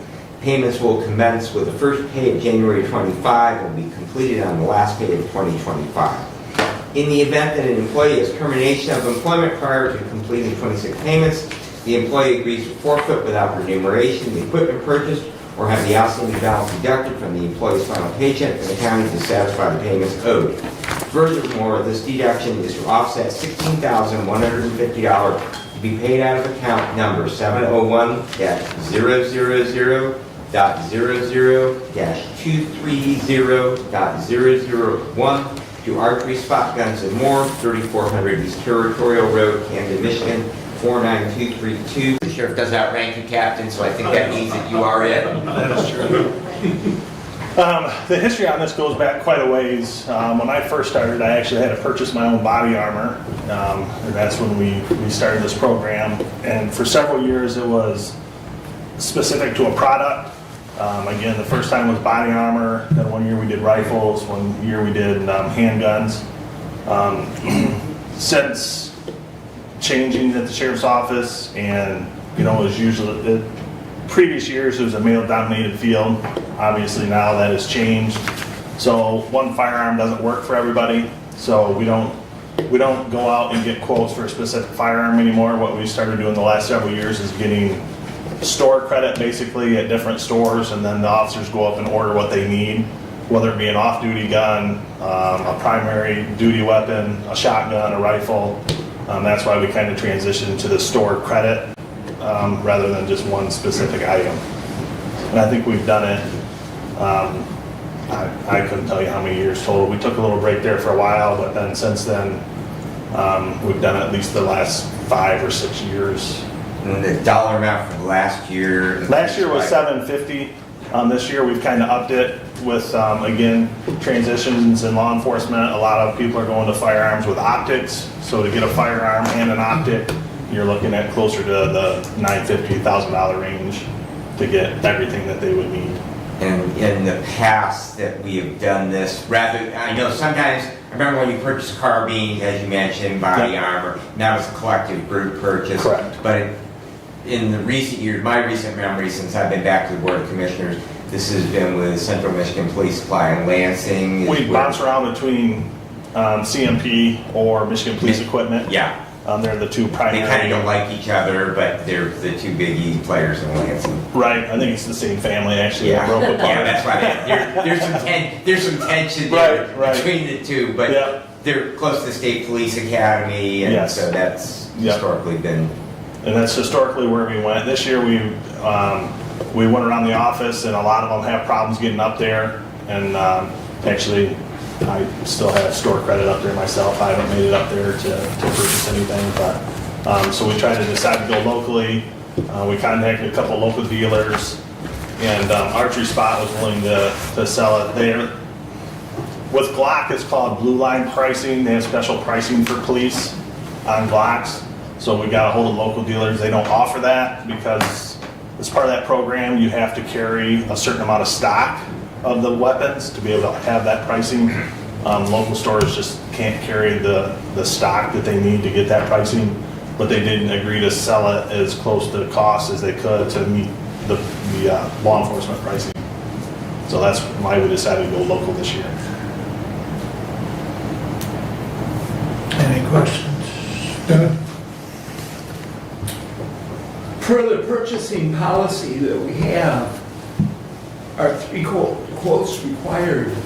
I see that we have Archery Spot listed in the resolution, yet I'm wondering if that meets the purchasing. I wouldn't think it would because there's nothing to quote. It's money.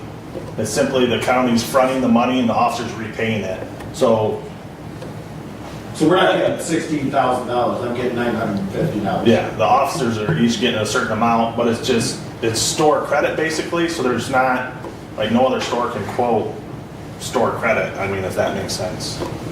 And in this case, it's not yes, the county will pay the $16,500, but the county will receive reimbursement for that $16,500 as well. Right. So my question on the purchasing, and I get it, okay, but as a retailer who has fought the online world, one of the big things in the firearms community, I buy my ammunition online because I don't pay sales tax. That's pretty much gone away. But my question is sales tax being collected by the retailer? And then not this retailer, just historic. So all of them. Right. It's because we're buying them. We're buying them as individuals. We're not buying them as the office. That's my question. If the office purchased them, which we've done in the past, we would be tax exempt. But with officers doing it individually, it's not tax exempt. And I did ask Eric about this. We had some conversation about the county, our bid policy, and I too have a question, because I really do feel, we got about 7 FFLs within the county, and we do have a Glock Blue Label dealer. They're not in Hillsdale County, they're on the wrong side of 127. Okay, Semper Fi is a Blue Label dealer, and one of the FFLs that I talked to, which our department has done business with in the past, they said, you know, the Blue Label pricing is better than wholesale. So, you know, we're getting more bang. I mean, just using Blue Label, and I know CMP and Mid-Michigan Police are Blue Label, but we do have immediately adjacent, readily accessible to our employees, we do have a Blue Label provider that's, like, say, in Addison. So, so you know, that is an option. And like I say, if other people decide to use Glocks, right. Most of the people that are looking for off duty don't carry Glocks off duty. You guys allow that? It would only be. Those that qualify with it. You are a progressive sheriff. Hopefully they're buying 6. So the whole idea, though, sorry, I don't mean to interrupt, but the whole idea is to keep my money local in Hillsdale County, right? Brad, you want a store? How many sales have you lost to the big box store, right? So here I bought $1,800 worth of raffle tickets last year, and every one of them was to Litchfield Outdoors to pick up your weapon. Nothing. Isles didn't get any, but Isles is more of a custom dealer or a custom gun maker, so he doesn't deal in the large quantity of guns. Down at John Jenkins' shop, he has over 1,100 guns in stock. I mean, you just go tell him, hey, I want an AR-15, this is what I want. The thing is he's going to sell it at his price, and that's just to get people through the door, so they get to know him, so they start buying things from him. By the time I take my trip to Lansing and I go to get my gun, and they say, oh, we don't have one, we'll have to order it for you, and I make the trip back and then back and get back, that's over $50 worth of gas that I just wasted to go get that gun, when his when his price is going to be just under what I would pay for gas to go back and forth to Lansing. So to keep our money local is how I like to do business. Besides the archery spot, is there anyone else that could fill your needs? I don't know anybody else that's a Glock dealer, to be honest with you. And I mean, everybody sells Glock. well, they can sell it. It's because they're all buying from the same distributor. There are several FFL dealers in the county, yes. Most of them would probably have to order. So if I had a concern about the resolution, it would be specifically naming a location to purchase.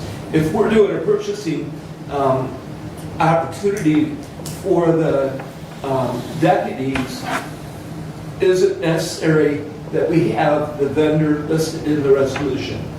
Well, it is necessary because we're not buying the guns or anything, we're providing store credit. So if you don't have the name of the vendor, where's the store credit? Yeah, generally, right after normally right after the resolution is passed, I contact the treasurer's office or the clerk's office, and they issue a check, and then I take the check to the store. If there's not a store listed, I don't know how we would. Right. Right. I don't know how you would do And I it. believe there's 17 deputies going to take Yeah, advantage. 17. Yeah. 17 are going to take advantage of this program. And those are road deputies and corrections officers. Yes, sir. Yes, sir. So that's the need for the name of the vendor, because that, yeah, that's it, basically what we're doing, and then the individual pays it back. So, and as Captain Stuyvesant said, we've done this for quite a few years. And I'll be, again, honest with you, I've purchased some weapons that I've actually donated to like Kappa. So when they have their ball and stuff, that they can have an auction on that weapon. So 90% of the time I use it for me, 99% of the time I use it for me, but I have donated one to Kappa for an auction for the. So Commissioner Engels, to your point, because this all ends up as personal property, the employee is actually paying back for it, I wouldn't think you would need 3 quotes or 3 stores to pick from.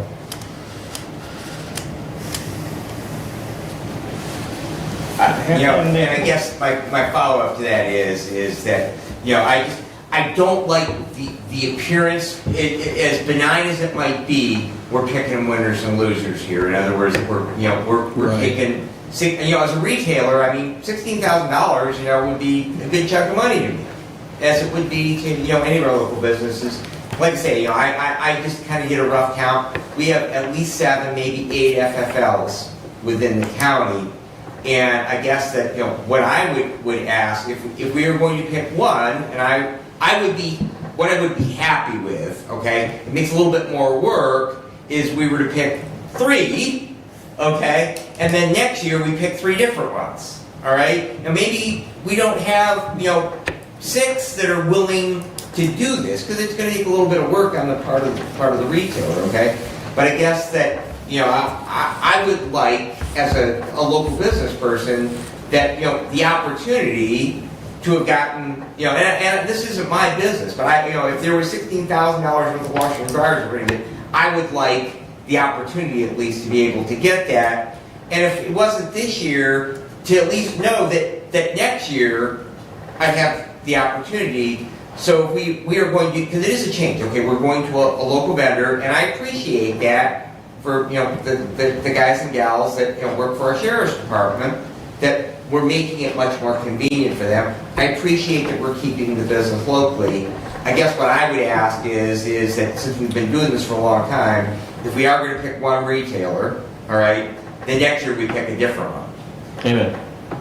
I'm for that, however, I cannot tell my employees where to spend their money. So if we take we'll put all 5 of them in a hat and say, which one do you guys want to do business with? Whatever the majority of that is who we'll do business with. But I can't tell them where to spend their $950. That's what he said. We went around and asked these guys, hey, do you want to bring the money back to Hillsdale County? And what dealership or what gun store would you prefer? And we mentioned Archery Spot, and everybody went yes. But in effect, you have been telling them where to purchase it in the past because you picked between 2 vendors. Well, that's why now we have. We weren't in Hillsdale County at that time. I understand. We did it at Lansing, so we had 2 to choose from. But you were picking someone. They picked it. They picked either CMP or Michigan Police. Now that I'm bringing it back, I don't want this to be a huge argument of where we're going to actually. And the other thing is, you also have to have that retailer. And Commissioner, you said, in the retail business, you'd be more than happy to sell $16,000 worth of appliances. Well, are you happy to sell those at cost, or would you like to make a little money on those? So you have to have a retailer who's willing to sell that $16,500 of inventory at cost, or, And it costs them not making any money, right? So what they're trying to do is get you in the door to buy other things. This is what I do, Sheriff. So I get that. But again, are we picking winners and losers here by picking one retailer? So all I'm asking is if we're not going to do 3 bids, because we are directing $16,000. I understand it's the employee's money, but we're directing it. So if we're not going to do 3 bids, I'd like to have 3 choice places where they could choose from, all right? And, we don't have a guaranteed price. We're not bidding a price. It's going to be, when they walk in the door, it's that, it's going to be, that's the price. So, maybe they could get a price from this guy and a price from this guy. And if we had 3 different places to spend it, all local ones. But if we're not going to do that, then, I will tell you now, that if we do this, I'm going to be arguing strongly that we pick the guy on Reading Road, or we pick Isles, or we pick Litchfield Outdoors, or we pick the new gun store that's out at the College Shooting Sport Range, or we pick the guy down Razorback in Reading, because we got a new gun store in Jonesville. So we do have a lot of other retailers, and so I just want to be able to, if we're directing those dollars, to share that wealth around to our other local businesses. You're loaning us the dollars, correct? Yes. But we still, because we are facilitating this, there's no cost to the employees for us to do this, and there is a cost to the county to provide the service for our employees. Somebody's got to do those payroll deductions, somebody's got to administer it, got to cut a check. So there is some cost to the county that we're covering. So, we do have some input in this. You have a comment, Doug? Yeah, just that it doesn't hurt anything to add a couple of vendors because it will provide the choice for the deputies. So besides Litchfield, or besides Archery, Spot, Guns and More, if we had two others that we could add this resolution. Just for clarification, we're talking prior to the resolution, give the deputies choices, and then whoever is chosen, then we go with that? Because again, do you want whoever is issuing checks to issue 3 different checks to 3 different businesses? I'm just looking for clarification. I'm not sure where you're going with that. And then, well, this deputy, so we take that, and we divide that up amongst 3 retailers. Well, you get, there's 17 deputies. So how are you going to divide that equally? Because 17 is not divisible by 3. And you end up then, more deputies want to go to one store than the other. Well, what do they do when the money's used up at that store? Now you're forcing them to go to a store that sounds to me like the sheriff's office has already had that conversation with the employees who are going to participate in this plan. They've selected the retailer of choice. And the retailer's been brought to us. You start splitting up the money, it's gonna be extremely challenging for, finance, for the treasurer's office, for the deputies. I mean, and the other thing is you've got a good deal because you're dealing with a volume. Now you're spreading the volume, you're not gonna get the discount. Well, we don't have a guaranteed discount. That's the whole idea of having a quote. We have no idea if there's, and I'm not doubting the veracity, okay, that, he's gonna sell, stuff. I mean, nobody in the new gun business makes over 10% on a new gun anyways. Not. So what we're really doing here is getting into a marketing deal, okay? And this, we could go on and on about this. Yeah. And what I see here is the archery spot's already been picked by the sheriff department. The guys already agreed on that, okay? So maybe next year, this will give some incentive to some of the other gun suppliers in the county to step up and maybe a little more inventory, okay? So maybe what you really need here is a program to rotate those other gun suppliers in if they so choose to step up and add the inventory that the sheriff department may require to fill their needs.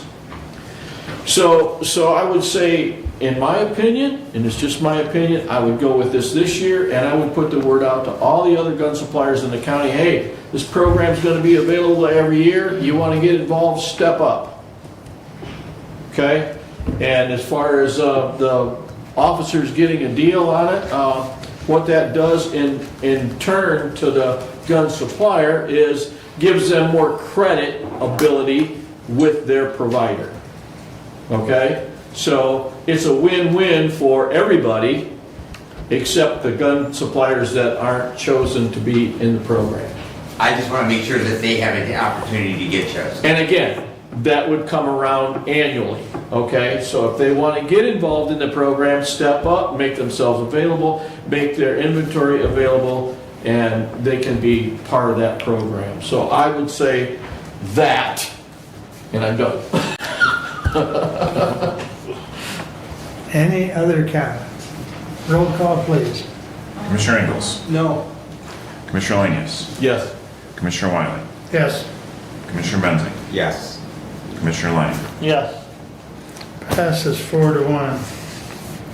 Thanks for coming, Sheriff, Captain. Do you have any, Brandon, to stick around, or you got anything else? I think we're good. Unless do you have any updates where we at on staff, Sheriff? 2 going to the academy in January, and we'll be,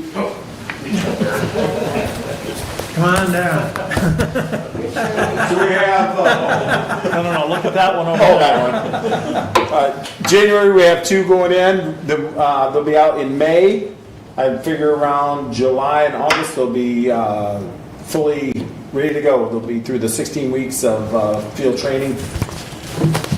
We are running 1/3 shift right now, so tonight, Yes. Last night and tonight they'll work. They'll have Wednesday, Thursday off. They'll work Friday, Saturday, Sunday. I have 3 deputies on and a sergeant. So they rotate every week. Every other weekend they have, every other every other Wednesday, Thursday they work. So we've been doing this for about a month and a half, 2 months now, so you'll actually see them out at 3rd shift now in the county. Jail still have 83 inmates in there. I don't see that dwindling anytime soon. We're max capacity, obviously, and I understand it takes a while for things to work out. So other than that, we're looking at, like I said, July, late June, early July to have it 24/7. New K-9? Thank you. Yes, we did receive a grant through County National. It's through the County National Bank, but it's a foundation through the County National Bank. We received $21,500 for a new K-9. This K-9 is going to no explosives, gunpowder, bombs. It's a great asset to Hillsdale County. We got enough money not only to pay for the dog and training, pays for the deputies' training, future medical bills. We receive roughly $50 a month from a gentleman here in Hillsdale. Donates $50 of his Social Security every month to our K-9 program. So we're building that up. We're selling Mason dogs and little stuffed animals. And we're putting all that money in the K-9 fund, so that way when something happens, we can pay for it that way. Most of the dog food's donated by Friendly Farm and Home, I believe. We got a lot of animal lovers here in Hillsdale County that you just say, hey, I need something for my dog, and you got it. Their stab-proof vests are donated. Don't know the name of the company right now, but they donate the vests. He will be ready to go in January, so he's going through the intensive training right now. And we have a vehicle set up for that? What's that? We have a vehicle set up for that? We do. They'll be taking over the truck, and K-9 Mason, or K-9 Draco will be in an SUV, along Mason's also in an SUV. If anybody doesn't know, Mason's my K-9 for the jail. He knows all the drugs, except for fentanyl. We don't want him to know what fentanyl smells like because just a little trace of it could kill him. Draco knows all drugs except for marijuana because marijuana is legal now, so he doesn't know marijuana or fentanyl.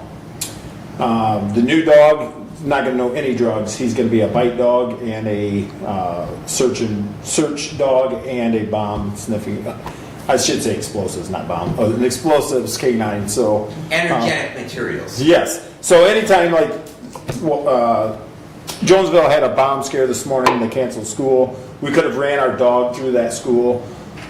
My deputy and that dog could have ran through that school to actively search for a bomb. Instead, we have to call Lansing, which is an hour and a half by the time they dispatch them out to get down here on scene. We could have evacuated the school if the kids would have been there and searched for the explosive. So it's a huge asset for Hillsdale County. Very good. Other than that, I think... Any questions for the sheriff? I kind of wonder, where is our fentanyl issues in the county? I mean, on the level of 1 to 10, where... So they're now mixing it with the meth. So we haven't, I'm probably going to regret to say this, we haven't had a recent DOA yet with fentanyl. I think the last one was 3 months ago, 4 months ago. Yeah. So... I will say, if I can interject. Yep. I recently looked at an inmate that comes into jail all the time for drug usage. He said you might as well figure every drug is mixed with fentanyl now. That's what the street, people are saying. If it's out there, it's probably got fentanyl in it. Wow. So what we do is we bring it back to the office and we test it. We have a Narcan tester. So we will, all you gotta do is actually hold it over the drug and it'll tell you exactly what it is, what's in it, what's the breakdown and everything of it. So if we're out on scene, we can go out there with that little device and tell you exactly what it is. That way we know how to handle it. Is there any way that you or your deputies can put a report of what, of those testings that you're seeing and provide to the opioid committee? Absolutely. I think that would be helpful for us in our discussions, knowing that. The other thing, I want to thank the sheriff for all the hard work you're doing, trying to keep your department fully staffed. I recently had a conversation with a Jackson County commissioner, and they had some comments at one of their board meetings up there that Hillsdale County has cut our sheriff's department. And yeah, had to enlighten him that we've not seen any reductions in staffing at our sheriff's department. We've actually increased staffing, you know, with you going out with the school resource officer, because they're looking at a budget shortfall up there next year, and they're actually reducing their sheriff's budget, I think, $600,000. So we've been short-staffed, not because of a reduction in staff, but just, you know, getting people hired and retaining those individuals, so. We can't compete, Hillsdale County cannot compete with Taylor PD, right? So I had a deputy leave me at $24 an hour to start at $34 an hour in Taylor PD. So I can't compete with that. What I can compete with is we open the door for Hillsdale County residents. Not that I don't want anybody outside the county. Ones outside of the county are coming here as a stepping stone to go somewhere else. So either they've been in trouble in the past with law enforcement, drunk driving, whatever the case may be. They're only here for a year or two till the record's clear, and then boom, they ship closer to home or whatever. When I started, we had 9 out-of-county deputies. I'm down to 1. A few of them's been terminated, but they've all moved back closer to home to where they can get another, you know, a better paying job closer to home. And it's worked out great for us to hire Hillsdale County residents. They grew up here, they were raised here, they graduated from here, they have family here, they have ties here. They know what the pay structure is, they're not going anywhere. So we're excited about that. And they know the area, right? Makes it a little easier to respond someplace where you know where you're going. Absolutely. Absolutely. Thank you. Thank you, sir. Thanks, Sheriff. Thanks, guys. Thanks, Sheriff. Thank Have a great day. Thanks, Jason. All right, Okay. I will try to get through my report, but it looks like we have about 5 minutes before our next public hearing. Yep. All right, so Commissioner Wiley and I held an orientation for Commissioner-elect Collins on December the 3rd. We went through the onboarding checklist because, as we all know, that commissioners are employees, and so we have a whole bunch of boxes to check. Got him down to IP, got his picture taken, got his badge set up, ready to go, took him down to finance office, over to the clerk's office, was able to get all those things. So he is ready, set to take off and go on that. The Hillsdale County Medical Control met on December the 5th. The new ALS drug boxes are now being able to be exchanged at either Hillsdale Hospital or Henry Ford Jackson Hospital in Jackson. That is through a cooperative agreement with our medical control and the Jackson County Medical Control and Henry Ford Jackson Hospital. So that is good news. The nice thing about that is if a crew from Hillsdale County transports a patient to Jackson, they can then get the drug box exchanged there, and then as soon as they hit the county line, they are back in service, where previously they would be out of service with not having that drug box, because once you crack it, you can't use it on a second patient.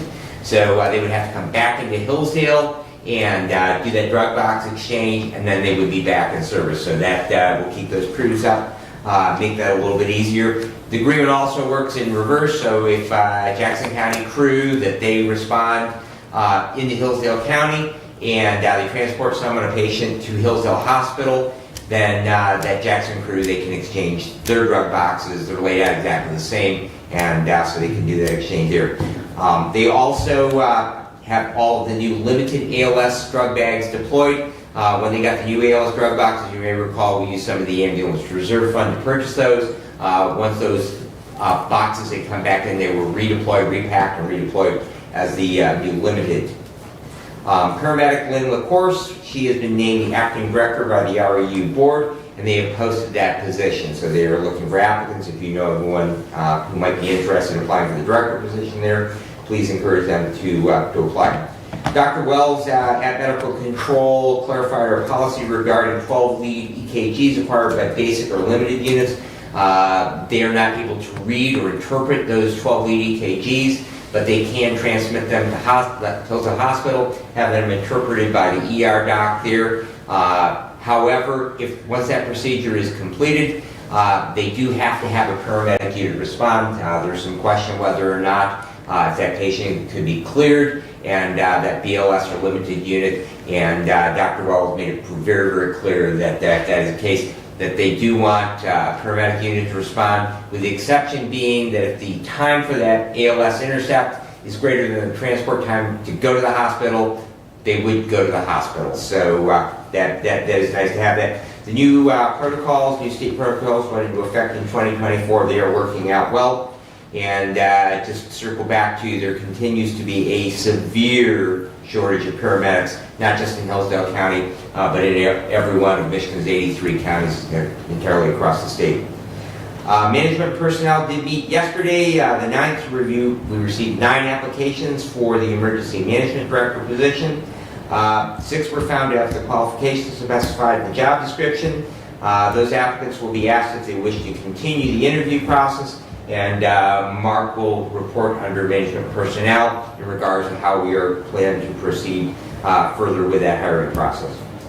Commissioner Ingalls and I have a meeting with 2 of the judges, the prosecuting attorney and the sheriff, on December 3rd to discuss potential solutions for our jail overcrowding issues. It's kind of interesting that there is some statutory requirements as to who can make those plans and those changes. The prosecuting attorney actually is required statutorily to be included in that, and that's why they were included in that meeting. So hopefully we will have something to report back and what we might do in the event that we might be ordered to do something about the current overcrowding problem at the county jail. And the Emergency Telephone Services Board meets the 18th. My township meeting schedule has started, and that concludes my report unless there are questions. Commissioner, I believe we can't do that right now. We have a posted public hearing, so. So I would. We'll get to Doug's question afterwards. Okay. I would make the motion that we open the public hearing on the subject of the repeal of the county planning ordinance. Support. Moved and supported. All in favor signify by saying aye. Aye. Opposed, same sign.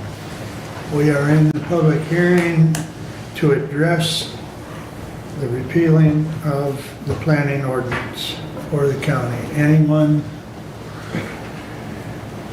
want to speak? I thought Tim was going to say something, and I saw left. I thought that was why he was here. And I saw Jack McLean come in, and he came and went. So no one wants to comment. Anyone? I'm going to just walk out in the hall, make sure Jack's not out there someplace. That's fine. Quickest public hearing was ever. 2 in a row. In my 12 years, I guarantee you it's been.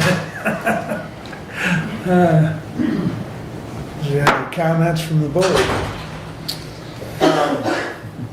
So I'll wait for Commissioner Benson to get back. Yeah, you can wait as long as you get your thoughts.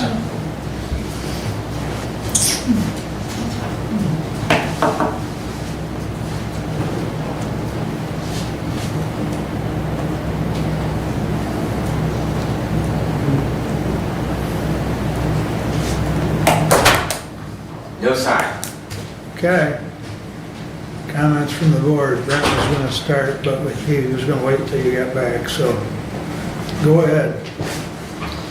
So if this body decides to do away with the planning commission, what is the legal process to do that?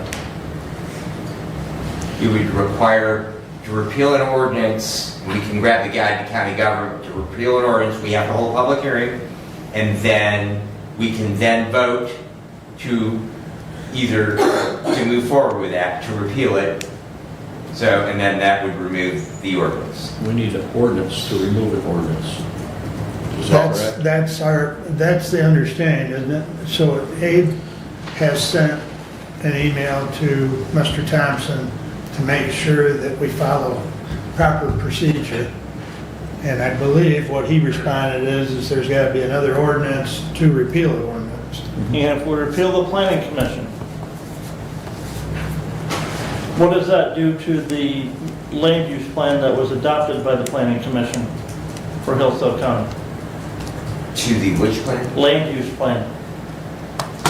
We simply wouldn't have it. We would not have an ordinance, and we would simply not have one. We have no countywide zoning, and so this question was presented to Mr. Thompson when it was discussed previous in the year, and he said that PA 116 applications could be reviewed by a committee, and then, as we have done in the past, approve those and then send them on to, I believe, on to the Department of Treasury. So maybe the Michigan Tax Commission. I think they go on the Michigan Tax Commission. So we can fulfill that duty here, and we would simply not have a master plan. We would not have a land use plan because we have no enforcement authority for that. Mr. Dane, I believe that PA 116 application has to be submitted to either A, the local planning agency, or B, the regional planning commission? The application says that, but Brad says that our attorney has. And I can't archive back far enough, but I did go back and find that communication from last spring from Mr. Thompson, because that question was asked of him, and that we can do that within the county. We don't need to submit it to Region 2. We can simply do it and then approve it by the full Board of Commissioners. You had a comment, Ben? Yes, the townships that are currently zoned have planning commissions, those stay. The cities, and if there's villages they have as well, they have planning commissions and those stay. So the needs of the county are directed to those local units and remain fulfilled.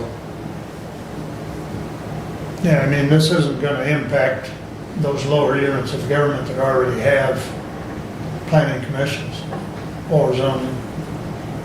It also doesn't mean that it can't be reinstated at some point in time if it comes to a point where it's necessary to have it again. Correct. So. Good point. But I guess we come back to that the Planning Commission has struggled forever to simply have a quorum. Yep. So if they don't have a quorum, just like the OMI, they can't do business. Yep. And so it would be no different if our scheduled meetings, we had 2 commissioners show up. So, we have a body, we have an ordinance to support a body, and regardless, I mean, we have attempted a whole bunch of things, having evening meetings, having day meetings, changing time of meetings, appointing different people, and we still come back to, that evidently there's not enough willingness, there's not enough importance attached to the idea of having a planning commission. And it really comes back to, what does our county planning commission do? Do we have one simply for the sake of having a planning commission? Do we have one simply for the sake of creating a master plan? Do we have one for the sake of creating a land use plan when there's no authority attached with any of those things? So I think, if my understanding is correct from the correspondence that we've had with Mr. Thompson, we have a public hearing, and then at the next meeting, there would be a... I intend, after this meeting, I'm assuming there's going to be some sort of motion made, and then I will go to Tom and ask him to write the ordinance, which will likely include language that will rescind the master plan. And he'll also tell me what I need to do for the public hearing and all that. Sound like a plan? Mm-hmm. Man, Are you ready for a motion? Let's go to public hearing. Mr. Dane, you said you had reached out to Region 2 and they said that they would charge a fee if that... It was he mentioned a nominal fee for about an hour's worth of his staff time. Okay. I don't know what that is. Again, you say, Commissioner, that our attorney, but do you have that? Do you have that? I will find it and I will forward it on to all of you. Okay, that's our attorney. What is Department of Ag and the Department of Treasury going to say about that? I guess then I'm gonna go with what our attorney tells us. That's what we pay him money for. And if there's a problem with that, then that would be an errors and omissions on his part.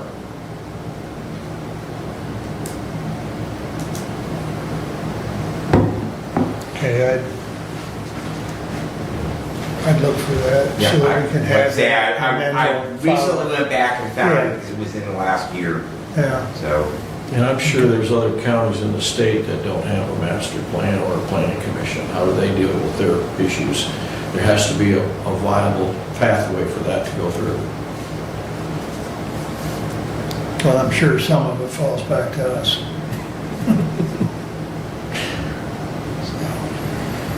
Okay, You'll be seeing one real soon, because I've got a PA 116, is there any further discussion since we're still in the public hearing?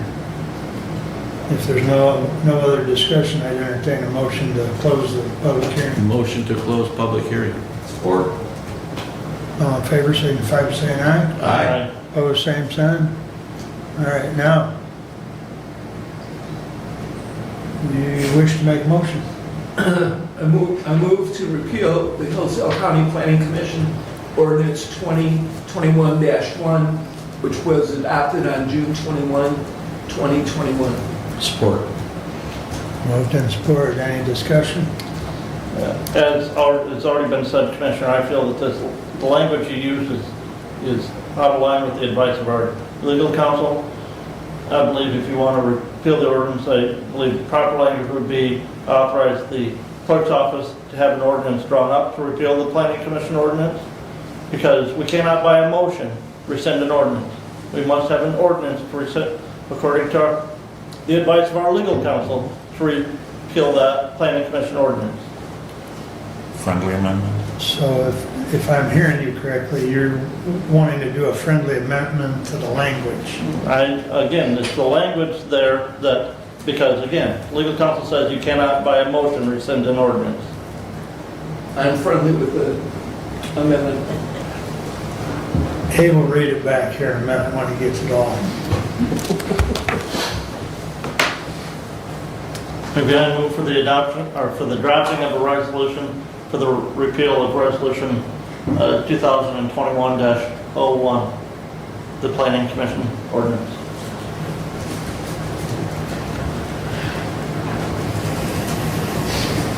Okay, motion to authorize the drafting of an ordinance for the repeal of the planning commission ordinance, which was adopted on June 21st, 2021. Does that capture Good what with everybody everybody. wants?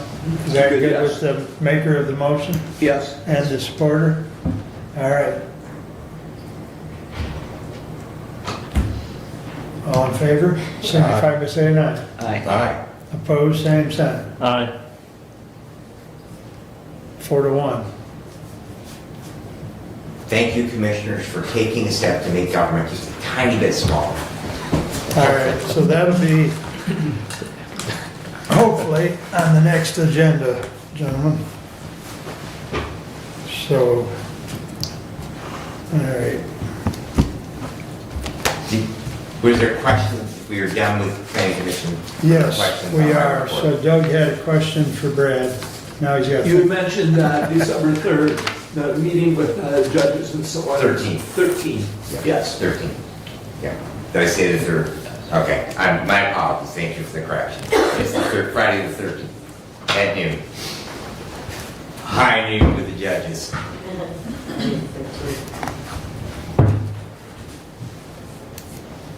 Okay. Is there any other questions for Brad? I mess around so much, I guess we're up to me. I did have a note too that Ransom Township did move their meeting time. They have met at 8. I think they're the latest meeting, and they with the new supervisor and a couple new board members, they moved their meeting time up to 7, so they now directly conflict with Adams. So I'm now in your position, Commissioner.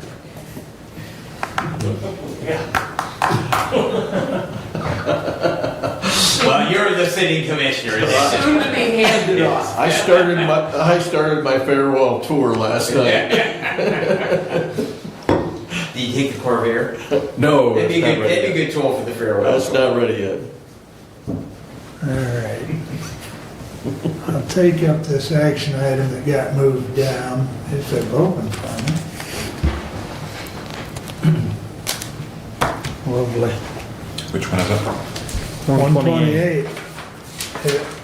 Nothing's opening right now. These iPads are problematic just all of a Did sudden. you do the update? Yeah. Scott updated it and worked on it and threw it against the wall and it's still I not. think it's, Mine we'll opened go, right we'll up. go ahead here, I'll mention something later on, I Okay, gotta play with it. okay. All right. To the Honorable Board of Commissioners, we authorize the following individuals to be appointed to the Hillsdale County Materials Management Planning Committee for a 2-year term effective January 1, 2025 and ending December 31st, 2026.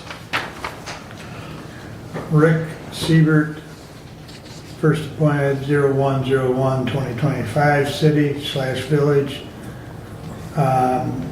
Larry Jones, 01/01/2025, first appointed, Waste Division and Reuse.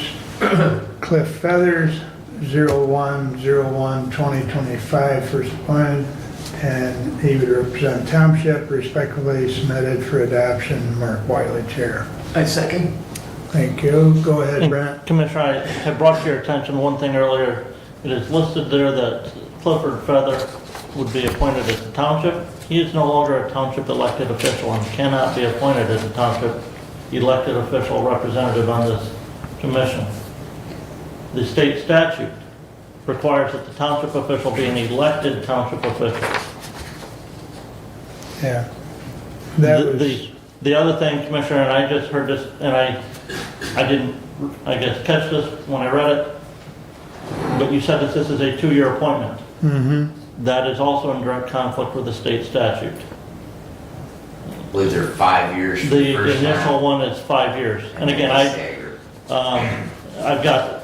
I had printed off the statute, and I questioned whether Mr. Feather could be appointed as one of the other representatives on there. Not noted as a township. He cannot be township because he is not in the because he's no longer the elected supervisor of Ransom Township. So to that, Commissioner, I too had that thought, all right? However, I will tell you that in Commissioner Ingles' discussion with Eagle, that they are being, because they know how difficult these positions are to fill, they have said, and I realize at the end of the day, the statute is where the rubber hits the road, but Eagle has said that they are going to give a wide berth in order, because some of these things, particularly like a composter, there aren't any. So we can find a farmer that composts, where that individual is probably going to get appointed to the composting position. In order to move forward, we have to have members of this. We have to reach a point where we have. And I will tell you that I had some discussions at Ransom Township, which would not make Mr. Feather an elected, but possibly could make him an appointed because of his continued activities within the township in regards to their waste transfer station and their cemetery. And that's, so again, Commissioner, the statute, we followed, and we also adopted a resolution directing to that statute. Now, our resolution does not allow for the options that the statute does. The statute says if the CAA, the county authorizing agency, has difficulty finding qualified individuals to serve on the planning committee, the department may approve a reduction in the number of members of the planning committee.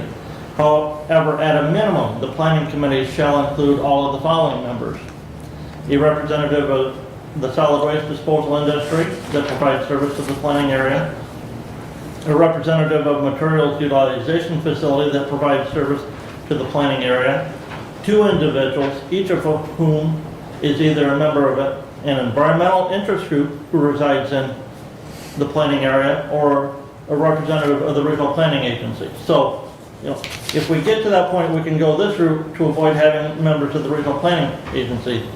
An elected official of the county, an elected official of a township in the planning area, and an elected official of a city or village in the planning area. So it never deviates on the elected officials. They must, if we're designating as elected, as township, they must be elected. Now underneath the base area, there's a representative of a waste diversion, reuse, or reduction facility operator that provides service in the planning area. So again, Ransom Township does operate their transfer station there. I do believe they do collect recyclables. All goes in the bin. I thought they separated their tires. All go, they don't do tires. Tires go to Jefferson. Okay. I think they do glass and cardboard, don't they? At Jefferson. They don't do it at Ransom. Okay. It all goes, So they so got again, 40-yard bins. they I all- looked to see if Mr. Feather would qualify underneath one of those other, Right. Well, I go back to, and even that one Zoom meeting that I was on with Doug, and Cliff has got 16 years of township. The Eagle is not, they're trying to work with us. They're trying to allow us some latitude. I don't have a problem currently being elected, we'll deal with it. But right now, number one, we're trying to get the committee up and running, and Doug's put in a lot of time trying to get these people so he can get the committee going. But number two is I think the state is allowing us a lot of latitude so that we can keep moving. when, the other, a representative of a solid waste disposal facility operator that provides service in the planning area. So there are, there is an avenue there for Mr. Feather to be on there, but as designating him as the township elected official. If you can, I'll tell you what, if you can find one, we'll amend this. That's the whole point. That's the whole problem, isn't it, Doug? Well, so Trying to find somebody. I must have wrinkled my eyebrow or turned my head or smiled or raised my hand, I don't remember that, in March when I was privileged to be sitting as a material management organizer, which is where it's ended up. I can tell you, Commissioner, that initially there was zero traction in our county to participate in materials management. I've heard from certain township representatives that, in fact, the state will jump the lake. In fact, there might have been a commissioner that told me that, as a matter of fact. However, that being said, I've moved forward over a period of time since then, tended to Zoom with the Eagle representative. We tried to accommodate some of their wishes on collaborating with other counties. I thought we were good with a 3-county collaboration that did not happen. I sought a collaboration with Lenawee County, which I thought would happen, that did not happen. I spoke with Jackson County, who isn't even interested in as commissioners in creating their own plan. They've hired it out. I've talked with Eagle. Amy Carrara is the regional person to try and explain how it looks good on paper, what they've written, but it's a disaster for counties in reality. And part of what you're reading is on paper, which again looks good on paper. It doesn't work for all counties as a rural community that does not have resources, that So I have spoken, in fact, with Jeff Spencer when I traveled to Michigan State University and sat in their circular economy seminar. He's the materials management supervisor, one of, and explained the challenges that we're having with rural representation on the committee. And over and over and over from Eagle, I have heard there's lots of forgiveness and extensions available. And for us as a county to put together a committee that is a quorum where we can have some discussion is monumental as a task. And I can tell you that while initially there was some traction, we have breakthrough. When I talk with townships, when I talk with cities, they are interested, they are becoming aware. You know, it's more than a waste disposal plan that we have that's already one of our plans in place. It's a mindset change, which changes to a materials management, which isn't just recycling. It's using techniques to reduce waste, which is the final goal of the program. And for us to precisely slot the exact to the letter is not reality for our small community. What we are trying to do is put together a group that we can have a materials management discussion. My hope is to have 7. And I have not filled out my own application yet to be on the committee. That is forthcoming.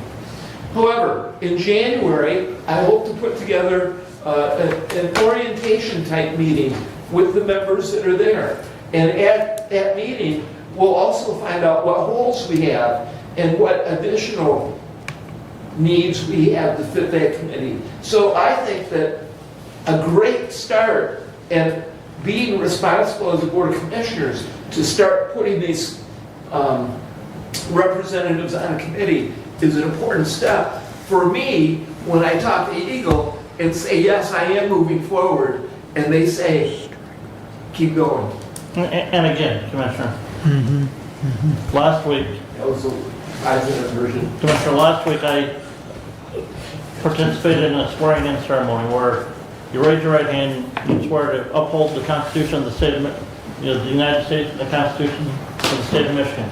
And upholding that Constitution also applies to upholding the laws that are passed, whether you like them or not. And Eagle needs to learn that they need to follow the law, and that they don't get to deviate. They have to follow the law as it's written. The law says township must be elected official. If this resolution had come prior to November 5th or November 12th, whatever day township officials change or leave office, Mr. Feather would have qualified as an elected township official. At the time of appointment, he was appointed for 5 years, fine. Today, he does not. And again, I think he's fine to be on the committee, but as a representative of a solid waste disposal facility operator. Go ahead, Steve. First of all, I'd like to thank Doug for all the work he's put into his apparent voluntary position. He's voluntold. So what you're faced with here, and I'm on the way out, so I don't have to deal with this and I understand this, but what you're faced with here is an unfunded, state mandatory, mandated issue, right? It is funded, Commissioner. Okay. Where? Very little. Where's the money? I'll give you that. I'll give you that. Little bit, okay? And then they hand it down to Eagle to enforce it, okay? Eagle says, what are we gonna do with this, okay? And then it comes to the county commissioners, all right? So what you're faced with here is the exact same reason why we're doing away with the planning commission, why OMI has a problem with having a quorum. And another thing, if you change from a 2-year to a 5-year, it's going to make it even worse. People, and I understand, it's written down here in paper in black and white. I understand that. However, if you're gonna adhere to that, I will say you will never fill that commission completely unless God sends you the people, okay? To that aspect, Commissioner, the first appointment is a 5-year appointment. I- After that, it goes to a rotating appointment. I know, but to get the ball rolling, I believe that the 2-year position is gonna be a whole lot easier to fill than a 5-year.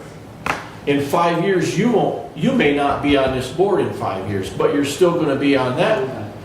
So it doesn't make sense for Eagle to print a 5-year, even though they did, and that's why they're giving you leniency for this, right? That's what you're seeing, and that's what I'm hearing, is they've granted leniency because they understand that in our position out here in rural communities, we don't have those kind of people.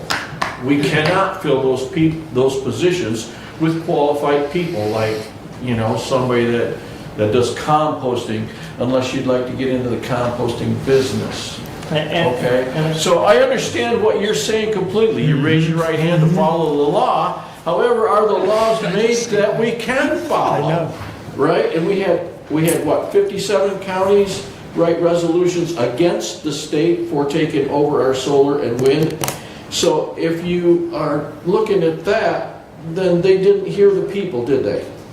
So they made laws against what the people were doing. Is that what they've done here? And are you raising your hand to support what they've done here just because they put it in black and white?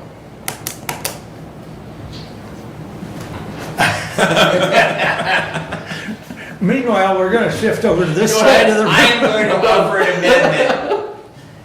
And I did notice his absence, and Commissioner Ingalls kind of stole a little bit when he said he hasn't submitted his own application. But as far as I know, that we don't make applications for our own appointments, we just get appointed. So I'm going to offer the amendment that we appoint Commissioner Ingalls to this body because it's presented as a 2-year appointment, as the county elected official representative.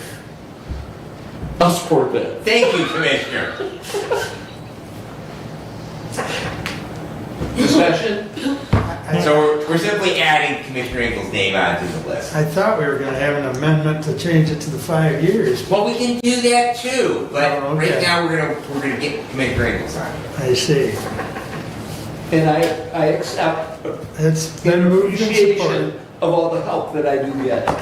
And I'll go to like his dad, Who supported that? Commissioner Lyon Steve. here might bring it to me, but I think we can find a way to move forward. And again, we have an amendment on the floor. Yes, we do. I really didn't expect this thing to, come on. Anyways, any discussion on the amendment to add Commissioner Ingalls as, county elected? County elected, yes.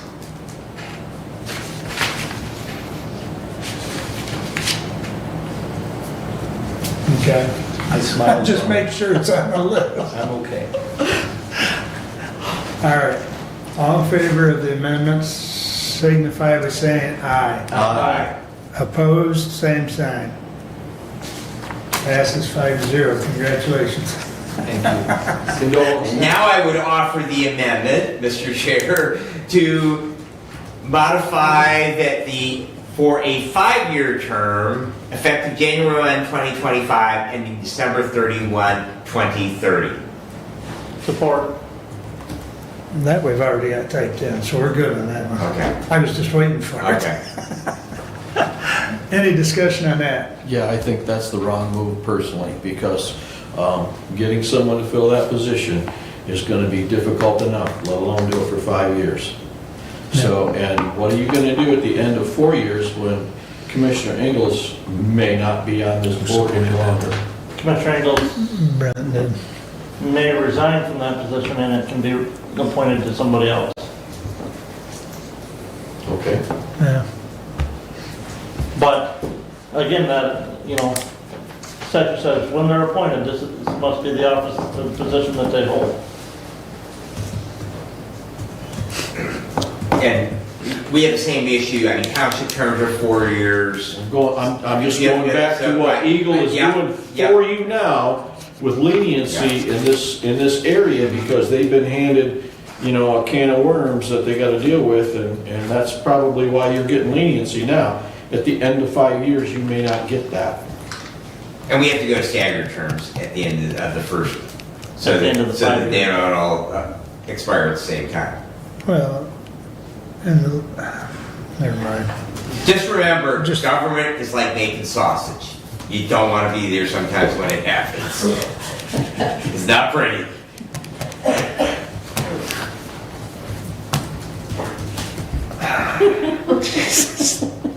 That's an image I don't want. I know, no, never gets out of that. We're voting on an amendment To extend the term. for 5 years. Signed up for it. 5. Okay. All in favor of changing it to 5-year instead of 2, signify by saying aye. Aye. Opposed, same sign. Aye. All right, that amendment passes 4-1. I would move to amend the description of Cliff and Feather from township to a solid waste disposal facility operator that provides service in the planning area.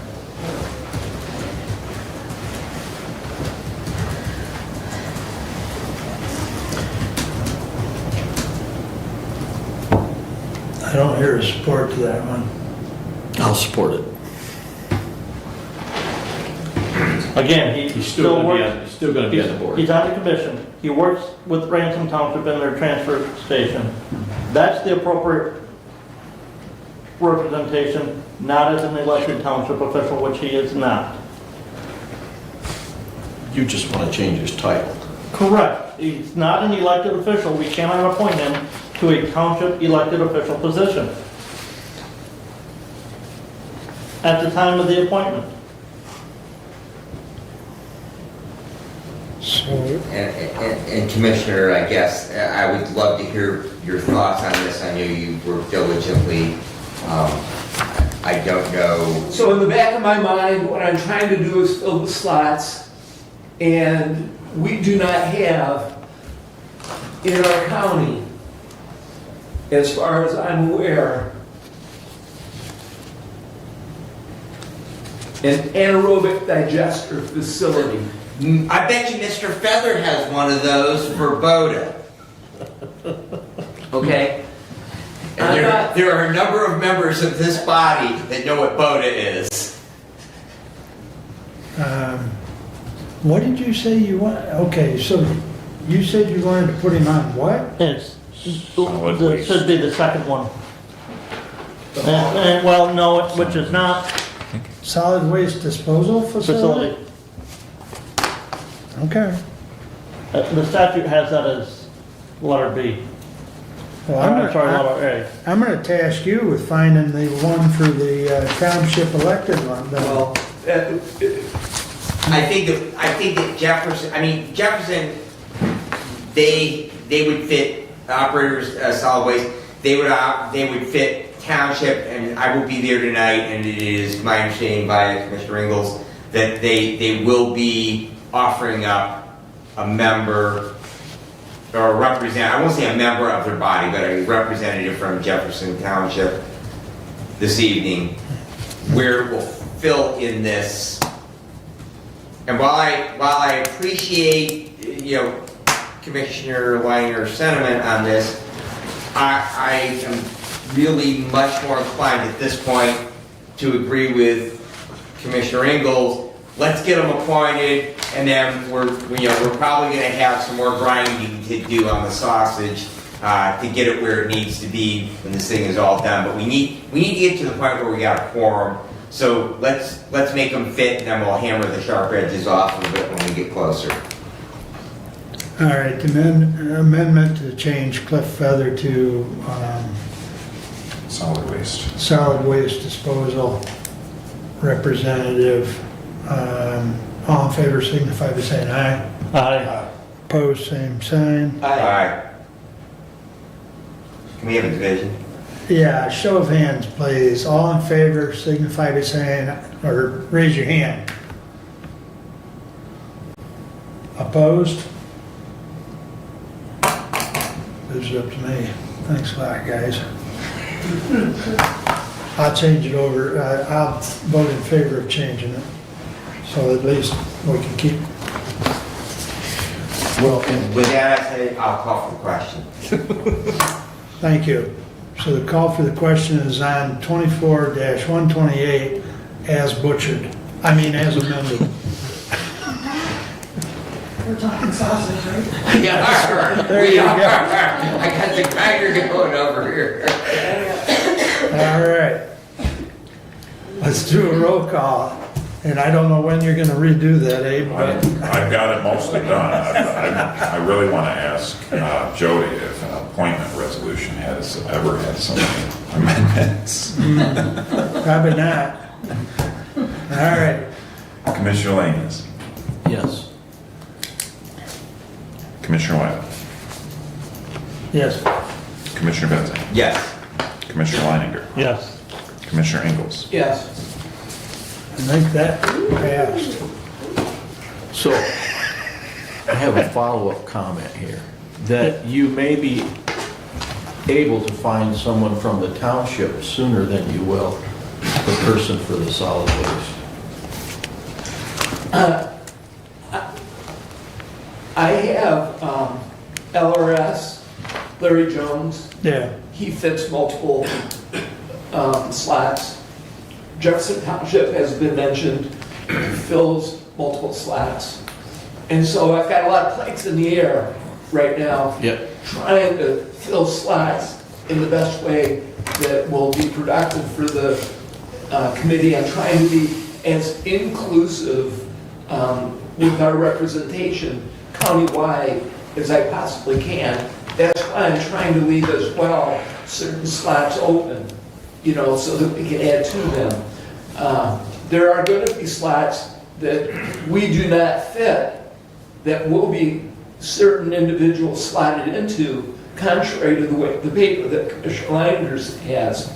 And so whether you have it correctly done with a waste disposal facility operator, or whether you have it correctly done with a compost or anaerobic digester facility operator, you know, to me, and to the communication I've had with Eagle, is that having members on the committee that can have good discussion and move forward with materials management for our county is the goal that Eagle has as well. And in terms of dollars, they may have a line item for dollars to be spent. I've been told at least twice specifically that there is $0 in that line item. And so the dollars aren't there. And Eagle, Jeff Spencer, apologized for that fact, that the intent when Eagle created this with the statute wasn't to not fund it. As it's come about though, it's not funded. And in terms of the process of accomplishing the work program, Eagle themselves, they're not forward thinking and giving us forgiveness. They're giving us forgiveness because they don't know themselves the answer to some of these questions that have been brought up today. So that's where the forgiveness is coming from. They don't know. So, and they have heard from me that it looks good on paper. It's a disaster for the county. It is. So, More to follow. stay tuned. Right. Stay tuned. All right. Stay tuned. Thank you, Thank you for commissioners. your Appreciate efforts. it. Yep. All right, moving along here, 24-135 to the Honorable Board of Commissioners. Whereas the position of full-time deputy clerk dash election director slash vital specialist was funded in the approved 2025 general fund budget with the adoption of resolution 24-135 32 on December 10th, 2024, and whereas the attached job description lists the essential functions of this role within the clerk's office, and whereas this position is not adding additional personnel to the clerk's office, but is simply the result of restructuring of responsibilities requested by the new incoming county clerk, and whereas the 2025 general fund budget funds this portion at grade 3, step 1, now therefore be resolved that the new position and job description within the clerk's office is approved at the aforementioned grade and level. Respectfully submitted, Mark Wiley, Chair of Personnel. Support. Thank you. Discussion? Hearing none, we'll do a roll call.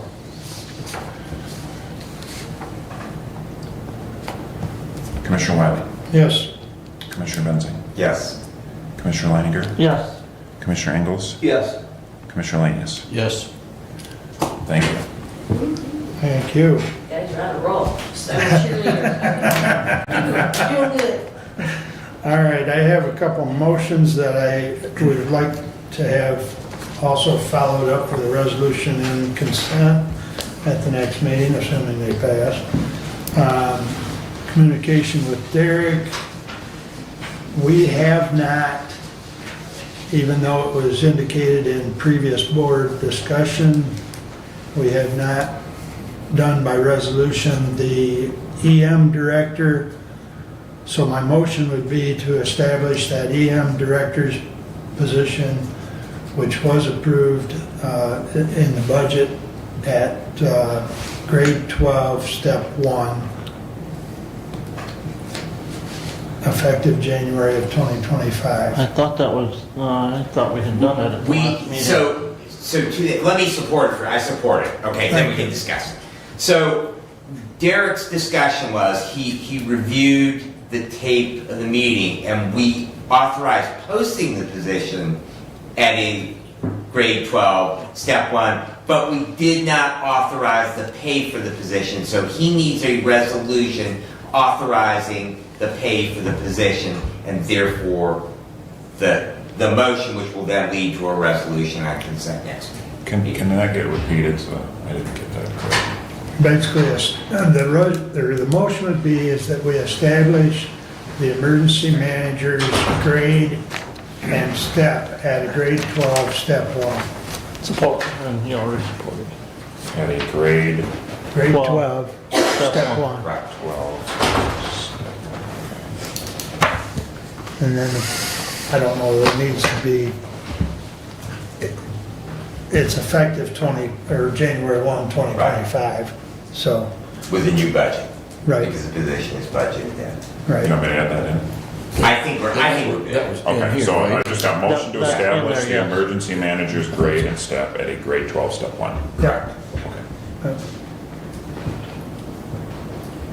Okay, any questions or comments, discussion? I mean, we said it at the last meeting, we just didn't follow through as Brad indicated.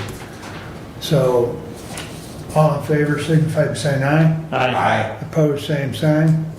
All right, and we'll make sure that gets followed up with a resolution for the process of payroll and everything. Now, let me do my next one, and then I'll get into the, as Brad alluded to, as far as our process with filling that position. The other one that we had not done by resolution is also the 911 director, which is, we've talked about, so it's basically the same motion, but instead of emergency manager, it'd be 911. And the step would be different, correct? Or are we changing, so it would be step 1? It would be step, yes. Grade No. 12, Yeah. step 1. Grade 12, step 1. No, it's not a step 1, I don't believe, just a minute, Commissioner. Well, look, And the discussion there is because we need to create the separate 911 director job description or position, because a year ago when we adopted the wage and salary schedule, we adopted it based on the job descriptions that were attached, and it was a combined position there, so that's what the splitting of that. I will have to see if I can find that budget to see. I don't remember if it was a step one or if it would be higher than a step one for that position, so give me a... I'm thinking it was a step 2 because he would be at. Well, no, we gotta make sure, again, going back to what we approved for those changes, whatever his current budget amount is, or wage amount is for the emergency management director, whatever we, or not, but the 911 director, whatever we slot him into needs to be above that for next year. Okay. So, if I could just, Abe, can you look up the wage schedule quick? Let me think about that. Trying to remember what, So like, end of October.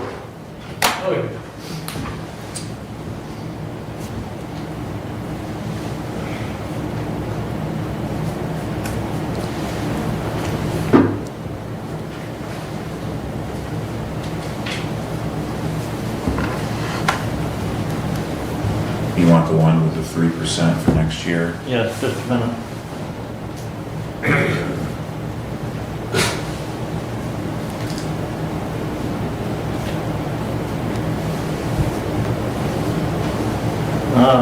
Shoot. It's combined.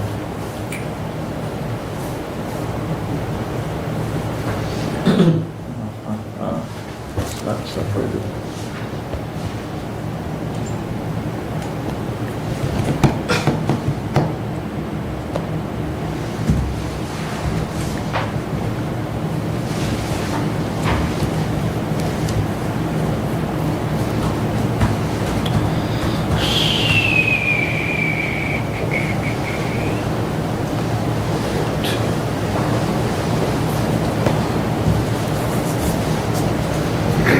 Keep looking at that damn clock.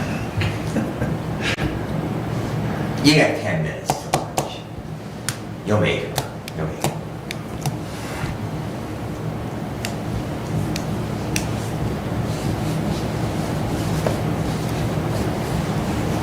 I should have put something in those cups that I gave you guys. Yeah, you know, if you're gonna bring those, you need to get those filled. I thought I might get kicked out if I did, so. Okay, I found it. Do you have it or do you want it?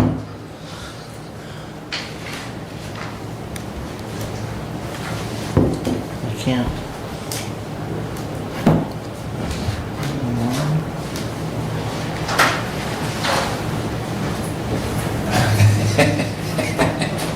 we were listening. Thank you, David. Thank you, David. We've seen it. Yeah, but now I gotta find the,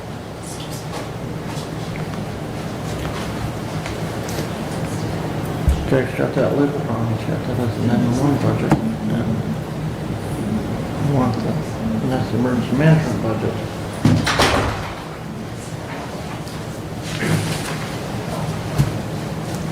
While you're looking, I just, if I can, Chairman, I'd like to just thank the treasurer's staff for being so willing to assist and bring revisions.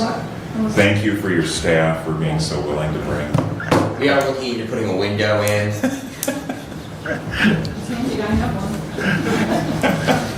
Vacuum Window tube in like the there bank behind got. Steve with a sliding. Yeah. Vacuum tube with, like the bank. We don't even need to be that high tech. We just cut a hole through there, a little sliding glass. I've seen the whole food in it, haven't I don't think that's in the budget. I got a Sawzall. Sledgehammer. Then you can take your Sawzall and square her off. So I just email them, maybe? Yeah, I just email them over and they just, I'll see it. Special camera, just check versus off. well, that was this one that I had already gotten, so she eventually did check it. Check somebody, because that's kind of, it's awesome. Because when you're on the phone, I don't have that report to get that exact where he's at right now. Because That's right, we'll check for a little bit in public comment. there. So you were about to make a motion, but you haven't made it yet because he's looking for details on that, right? Correct. Okay.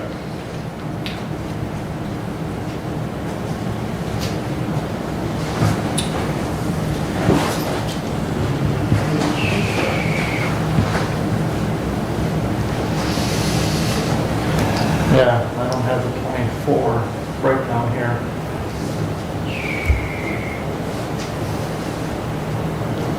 Without conversing with the finance director, I can't say that that step 12, or the grade 12, step 1 is the correct one. But I do know that, right, we did need to do that. I was thinking it was going to be higher than a step 1. And B. Thomas is what we're talking about, Yes. right? So,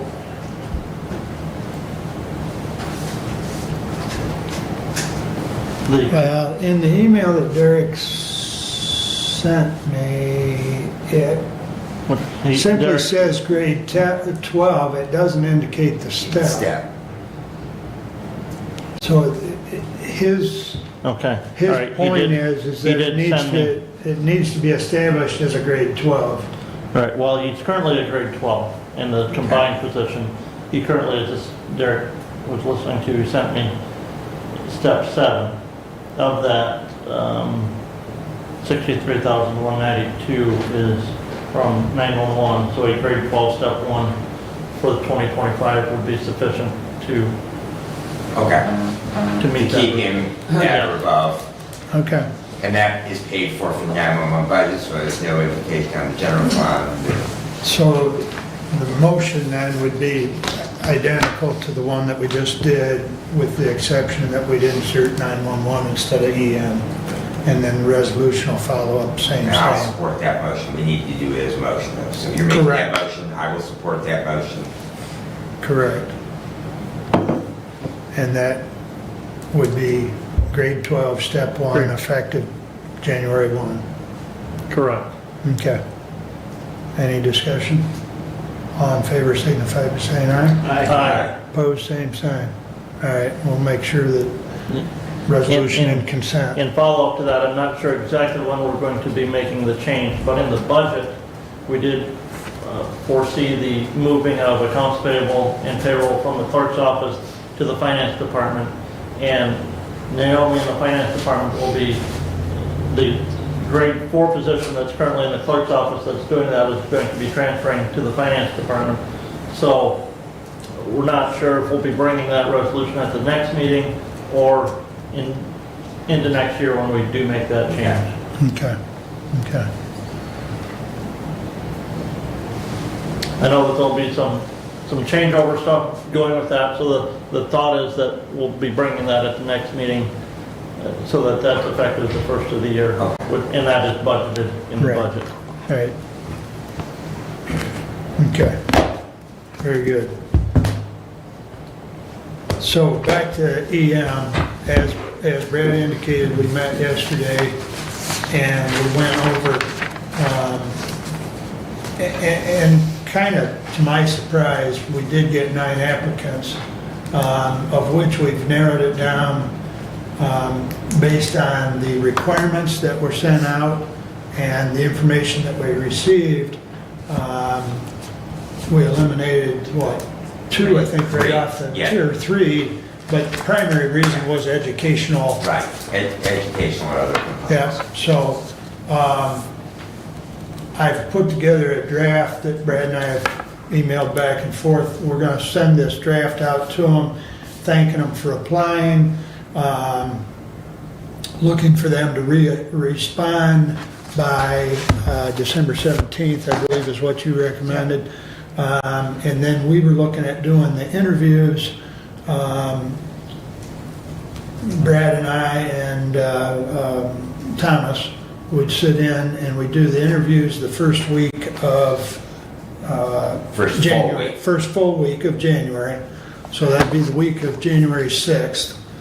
And then I guess the thought process was out of the 6 that we've got, our thought process was that there may be 1 or 2 that'll self-eliminate when we let them know in this follow-up email of what the starting salary is.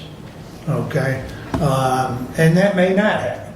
So we may have 6 to interview. We thought we'd narrow it down to 2 or 3, and then those 2 or 3 finalists would come before the full board that first meeting in January, which I believe is on the 14th. So, because this body hires that individual. So we thought, which we've done before, we've conducted that final interview. So the personnel committee is going to whittle it down to the 2 or 3 finalists, and then bring those 2 or 3. And the only caveat to that is if you wish for us to whittle it to 1, we would do that, but since historically that it has been whittled down and then a couple of candidates have come to the full board and the full board has then made that decision. So that's why we wanted to bring it back in that form and see what your pleasure was. So that process you just described is what Mr. Stoker talked about at the new commissioner's school on the committee. Whittling it down was the hitch that you need to confirm that process. It was, I think, in Macomb County, city of Warren, had done a similar process for a position. And it was determined that they violated the Open Meetings Act. Because those interviews were held outside of a public hearing. And the committee, by definition, and we have legal opinion from our legal counsel, that committee meetings are to be public, posted meetings available to the public. And with that process that you outlined, my concern is because of the change in structure of this body come January 1 and potential changing of that personnel committee on January 2nd, when we have elections of chair and vice chair, I would propose a different methodology, similar to what many school districts do for the selection of a superintendent. Those resumes, if they're in the clerk's office, that the members of this body go and rank them, 1 to 6, just off of the resumes.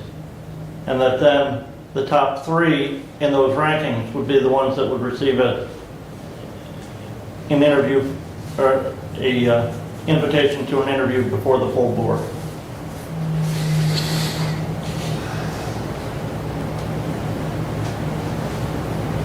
Doug? My thought is to contact Stoker and explain what we're dealing with and his input. He was a bit non-committal on trying to answer specific questions, but he did say that they would be providing a summary to all of the counties, and thus, to our chair. I would look forward to hearing what he had to say. So you might touch base before we decide how you want to do it. Yeah. With the understanding that whoever is chair on January 1st. January 2nd.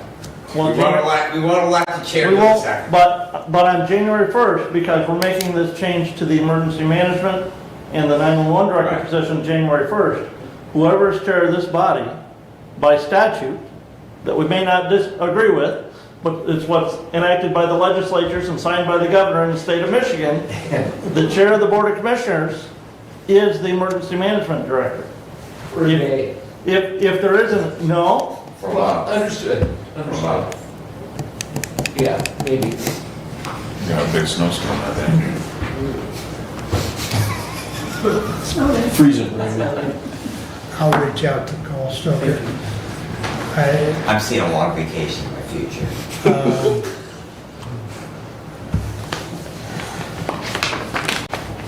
I'll reach out to him. I'll figure out. And I'll read. And just to that, because raises the point. One of the issues that we always talk about, and I believe that every member of this body is very cognizant and does their utmost best to make sure that we do not have conversations between a quorum of the Board of Commissioners, all right? I think we have done an outstanding job of that. I have no problem with anything that I've ever engaged in. However, you know, one of the questions to that raises, since our committees are committees of two, all right, does that create a problem with email communication between the members of that committee? Does it create a problem with telephone calls between the members of that committee? And I don't care if it's budget, or public safety, or management and personnel, you know, any of our committees, if the chair and the vice chair email back and forth, you know, and I mean, I get it. We've had this discussion before about posting meetings and having public comment and all those things, but it really creates, if you're, you know, Berrien County and you got 11 members on your Board of Commissioners, it's not so much of a problem, but when you have two people on a committee. Yeah, the OMA refers to, you know, issues about quorum.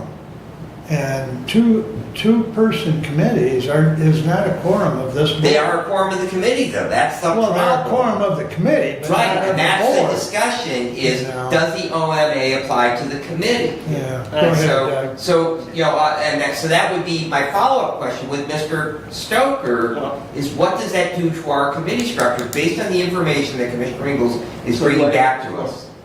So do I have the floor? Yes. Please. Okay, so I tried to exactly ask those questions to Yeah. Mr. Stoker, even after, during the seminar, and then he came up to me to try to, you know, to continue the conversation after the seminar, and he was very non-committal on answering specific questions like that. He said that since July, when this decision has come down, so to speak, that they have been slow to create an opinion. And, you know, the more I think about it, maybe I ought to write a summary and give it to the counties. So there, he is aware, and he is aware of a five-member board and the challenges that brings with committees, that two of the committee is a quorum. How do you address that? His first standard answer was, it's always best to declare it as an open meeting. And that if you're going to have a committee meeting, you know, 18 hours is your threshold. You've got time. If you're going to have a meeting, notice it. That was his first answer. However, he did say that they would have an opinion and a summary to follow. And again, Commissioners, I will have to research my email and find it, but I'm sure that I have an opinion from our legal counsel that we pay directly. I know we have paid Cole Stoker at times for certain things, but from our legal counsel, who Commissioner Benzing said earlier, he has an opinion from him regarding the PA 116s, that they don't have to go to Region 2 Planning Commission. But our legal counsel says that our committees have to be posted public meetings, because they're looking at, in this situation specifically, you have 6 applicants. We're reviewing those. We're going to limit that down and only bring 3 of those or 2 of those to the full Board of Commissioners. That is by definition a deliberative act that must be open to the public for review. And So as I'm sitting there in the new commissioner school listening to this, I'm thinking, this changes the cogs in our wheels. We need to know what that summary opinion is, I believe. Yeah. Okay. Just setting the agenda for the meeting, it creates... Can of worms. Exactly. Yeah. Because all it takes is a phone call. And if that's the case, and I mean, I want to do everything I can to stay on the right side of the OMA. Find that email that you're referencing with Mr. Thompson. So you know, and I'll certainly reach out to Cole Stoker, but I think You know, and you put 10 attorneys in a room, you're gonna get 10 different opinions. Absolutely. Do you know which one you take?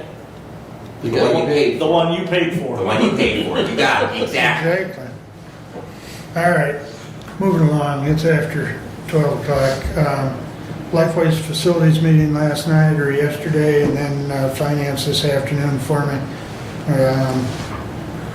Still doing our due diligence as far as the new project here, the Hillsdale new Lifeways facility, still doing the due diligence, and still a fair amount of discussion, both I expect tonight in finance, but also yesterday at facilities, looking at another finance option that,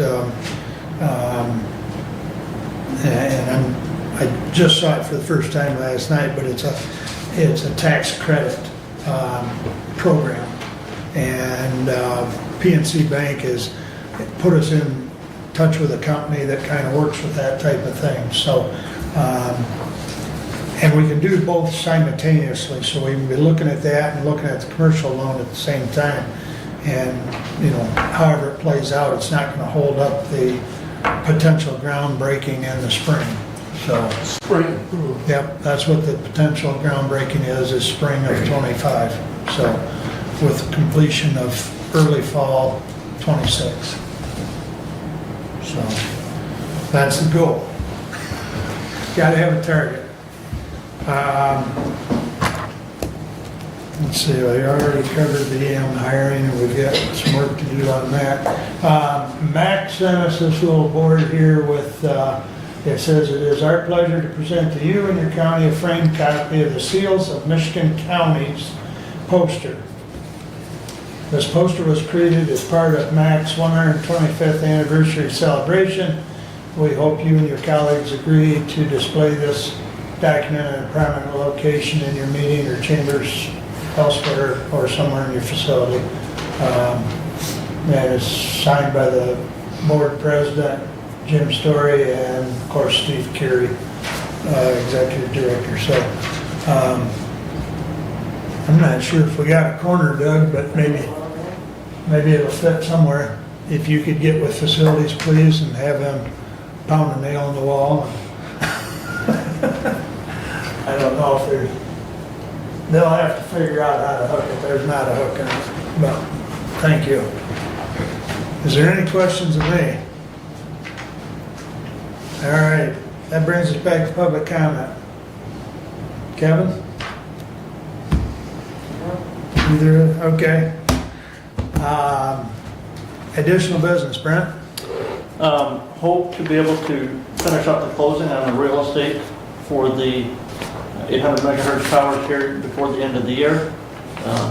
Need to get with Mr. Thompson and figure out if he'll do it or if we need to go to a title agency to get that accomplished. We do have the environmental studies done on both properties. And the survey done on the one. Is that one? The second one is done as well. Rewrote. Okay. I just heard from I guess I didn't realize we were doing a survey on that one because that one was not being split. We even the location up on Bundy Hill, when we leased that, we did a survey so that we can say our tower is on the piece of property that we're leasing. Okay. And so therefore, that's the reason why we wanted to do a survey on property, so that our tower is on our property. Yeah. So, Yeah, the Woodbridge property, the land division was approved. yes. Yeah. He just sent that update to the three of us. And just a follow-up, I had in my closing comments, but since you brought up the Rebrook property, Commissioner, there was some concerns about some debris that was on there.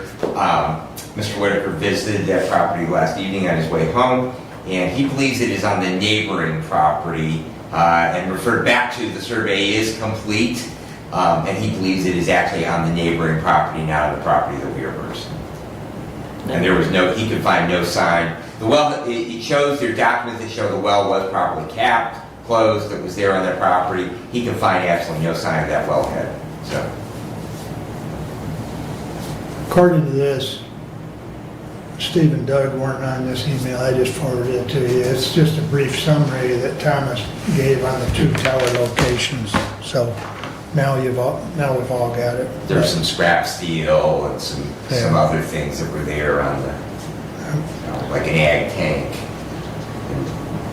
And Thomas believes they're actually not on our property. So, That phase 2 environmental study that was done on that, he tried to email that to me, that was one of the things that I couldn't get. Oh, okay. So he dropped a copy off at the clerk's office and they brought it for me today, so. Okay. If you guys want to see that, I do have that here. additional business. On Thursday, I anticipate conversation and questions on, from the parks on their budgets. So I would like to get with Commissioner Langer so that we can have our thoughts together. Okay. Brad? I'm good. Steve? Well, having one more meeting to go and starting my farewell tour last night at the township, so I'm just looking forward to another chapter in my life and turning directions again. And looks like I'm going to be involved with the Nitro Funny Car for a while, so I'm excited about that. And some other things going on, so I will continue to pray for this county and this body as long as I got breath to do it. Very good. And I will get with Cole Stoker and try and if you've got any specific questions, you know, and you may want to jot some of those thoughts down and send them to me, just so that I can encompass them into that question. Okay. But I think it's a point well taken, but we do need, you know, Brad and I had talked about trying to get the interviews done, which we need to get them done, but there's no way with the holidays and everything that we're going to get the interviews done and have the person able to start the job 1 January. So we were looking at starting 1 February. So regardless of how the process goes, especially now with this discussion today, there's definitely no way we'd get it done by 1 January. So, but anyways, that's where we're at on that. So I appreciate your help on that, Doug. And we are adjourned. You eat your sausage.